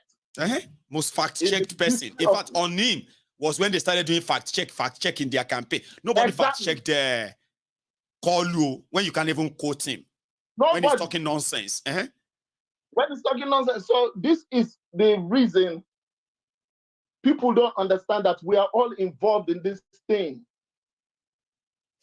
The truth, the truth that we are seeing. Every day you read the news headline, everything. Both the pros and the cons. You will find out that this Nigeria is no longer leaking. Nigeria, they have created a hole and everybody is jumping into that hole at the same time. So look at, I was talking to somebody while the program was going on. A friend of mine, he's an Igbo guy, but he supports APC. He supported Buhari. Yeah, and I was asking him today. I said, he said, what about the 500 billion naira that he wants to share? And I said, for a right-thinking person, are you supposed to share that 500 billion? You don't know you can put that 500 billion into use, so that by the time you put it into use, people can work in that particular place, earn their own living. They will earn more than 8,000 naira a month. And they will pay taxes. I keep saying that too. There are people who will get sense. They will pay taxes. See, I get 100 billion, okay? And this money alone, people no get job, okay? What can I do with this money? Why don't I look for businesses that can create jobs, okay? And give them the money as loan. So they will be happy to have that kind of capital for their business. By so doing, they will employ people who will also help them, right, in recouping that loan. They will pay back the loan. Those who are working for them, they will pay taxes. The business entirely will pay taxes on profit. Who wins at the end of the day? Government. Win-win. Government. Win-win. Let me share the money, because the intention is not actually to share the money to the people. It's to pretend to be sharing the money while they actually siphon the money. Let me say something clearly. I wouldn't lie to you. Irrespective of the fact that Oshibajo is vice president to Buhari, I wouldn't lie to you. If you bring out that man for me to vote for him, I might even think right and say I can vote him. in respect of the fact, I wouldn't lie to you. Remember when we used to say it on this platform that I hope and I pray for Nigerians that they will never start asking that Buhari should come back. Remember that time when we said, if this got so bad that people begin to ask Buhari back, around that time, everybody just go back to intent. Don't keep Nigeria anymore. Things don't bad. My brother, do you know? Yes, do you know how much the dollar is today? I heard that too. Nearly 900. It's 840. It's 840 naira today. They are telling them it's still going to come down. I said from where? Yeah, it's never going to come down. With what you analyze today, you should understand where they are coming from. They want to do all these things gradually to the place they want it to. You know, look at the fuel today. They came out, the reason why the fuel is sold at 617 naira today. You are giving a reason why it's sold for 617 naira. So, if you look at the whole thing, I thought, if you remember, there was a time I said, with what is going on, one day we will say that, oh, the past administration is better than this one. And we both said that hopefully we will never say that. But look at us, less than 2 months. Well, look at us. So I was telling the guy today, I said, look, they said, if you dress well, that means Yoruba. No, Yoruba are supposed to not look too fresh. You smell nice. And I told that guy, you can't be Yoruba. So what are they saying? Yorubas are, my God, right? Yes, I told that my friend. I said, do you know why they said that? I said, the people that is going to feel this pain the most are those people, because they are the ones that are less productive in the society. The broken ones. The ones that are uneducated. Those are the ones that will all this. The guy said, but he did something when he was in Lagos. I said, when he was in Lagos. And what was it? I said, I said, let us agree that he did something. I said, do you know what Lagos is? Lagos has never been any place like anywhere in Nigeria. Lagos is a colony. I'm talking from time back. Yes. Lagos is a colony. Now, if you look at Lagos, even the woman that is the pepper with her pepper grinding machine, she can put that in there, she can make money. I said, that is Lagos for you. But in the rural places, no person will put pepper grinding machine and you will make money out of it. I said, even if they make money, they can never make the same one in what they will make in the city. Yes. Especially strategically placed one like that. When they make that money, the one in Lagos could be making like 4,000 naira every day. The one in that place can make 4,000 naira every day. Probably making 400. See the difference. Then when he makes 400, he or she is going to buy milk the same amount he buys in Lagos. See? He will buy fuel the same amount that he buys in Lagos, if not more than the people in Lagos. I said the Lagos state is different from Lagos state is not Nigeria. Lagos state is Lagos state on its own. So sometimes if you don't have, you know what they did? What if Numbu did in Lagos? He destroyed Lagos. That's what he did. If Lagos potential and the resources that comes from Lagos are actually used for Lagos, seriously, now visa will go to take enter Lagos from other part of Nigeria, because they will have so much infrastructure that they will care so much that they will control the influx of people into the place. Tifnumbu destroyed that city. If you go to Indonesia today, for you to go to Jakarta, you will have to seek something like a permission to go there.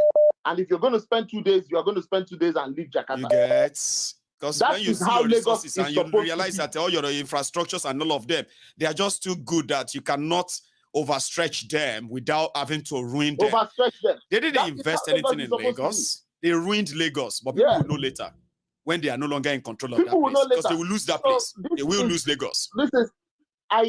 I advise this man, that this Elder Akinola, I advise him. Sometimes when you do something, you find out that people are always pushing back at all these things that you are doing. Don't make people call you a bigot. Don't make people call you names. Osita. I'm just advising. I know. Thank you so much. My time brother. is overshot right now by 10 minutes or 13. It's been a pleasure.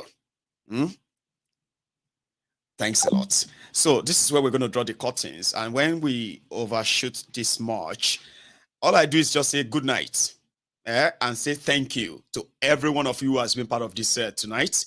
Please don't leave without liking the broadcast or even sharing it. Okay, the next time you're going to see me, it's going to be another brand new day and brand new topics. It is Nigeria. If you open Netflix on Nigeria, you will never run out of content or series, and it can last lifetime as long as Nigeria exists. I've played my part tonight. Okay, you should go and do yours. Whatever you picked up from this platform tonight, please don't let it just come through the left ear and out of the right one. Digest them. I don't judge. I've spoken mine. You can go and probably review yours, your conscious or your subconscious mind. When you discover that Maiyegun is not lying to you, I don't wish you evil. I don't wish you anything bad. I know that whatever the consequences of all this, the action is, it's not going to be limited to all of them. I am going to share from it. So I use my time to remind all of you the same, whether you support them or you're not supporting them. As long as they have that chance of power, everything they do or not do are going to be affecting every one of us, whether you are there or you are not. You are going to join me next time, won't you? Of course, I trust you. Good night.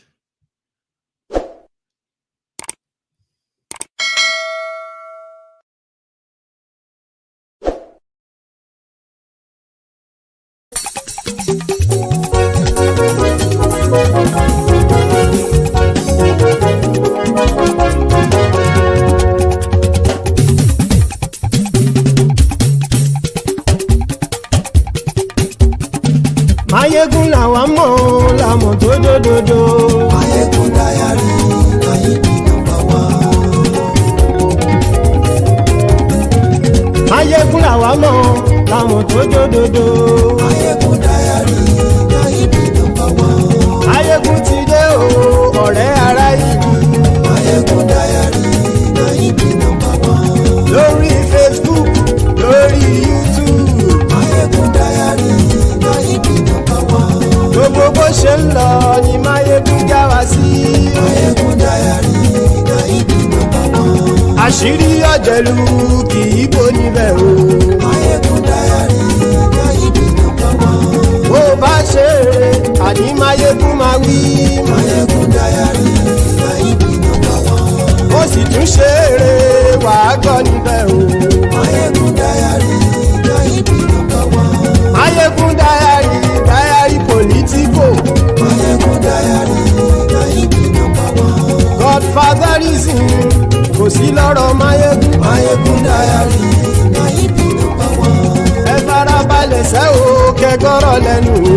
Maiyegun Diary, Maiyegun #1. Àní Maiyegun làwa mọ̀ tó dòdòdò. Maiyegun Diary, Maiyegun #1.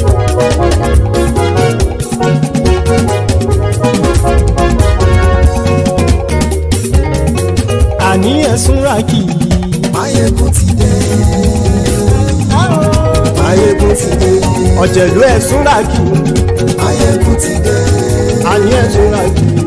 Maiyegun ti dé. Lórí Facebook. Maiyegun ti dé. Àní ẹ̀sùn ràkì. Maiyegun ti dé. Lórí YouTube. Maiyegun ti dé. Àní ẹ̀sùn ràkì. Maiyegun ti dé. Bọ́ bàbá gbé wúrẹ́. Maiyegun máa wí. Àní ẹ̀sùn ràkì. Maiyegun ti dé. Ijó ìgbádìyẹ. Maiyegun máa wí. Àní ẹ̀sùn ràkì. Maiyegun ti dé. Bí pẹ̀sìdó bá rúfin o. Maiyegun máa wí. Àní ẹ̀sùn ràkì. Maiyegun ti dé. Bí gómìnà kówó jẹ. Maiyegun máa wí. Àní ẹ̀sùn ràkì. Maiyegun ti dé. Ọlọ́pàá ti ń darí bá. Maiyegun máa wí. Àní ẹ̀sùn ràkì. Maiyegun ti dé. Aṣòfin ti ń rúfin o. Maiyegun máa wí. Àní ẹ̀sùn ràkì. Maiyegun ti dé. Òpùrọ́ olóṣèlú. Maiyegun máa wí. Àní ẹ̀sùn ràkì. Maiyegun ti dé. Ọ̀jẹ̀lú ẹ̀sùn ràkì. Maiyegun ti dé. àní ẹ̀sùn ràjì. Maiyegun ti dé.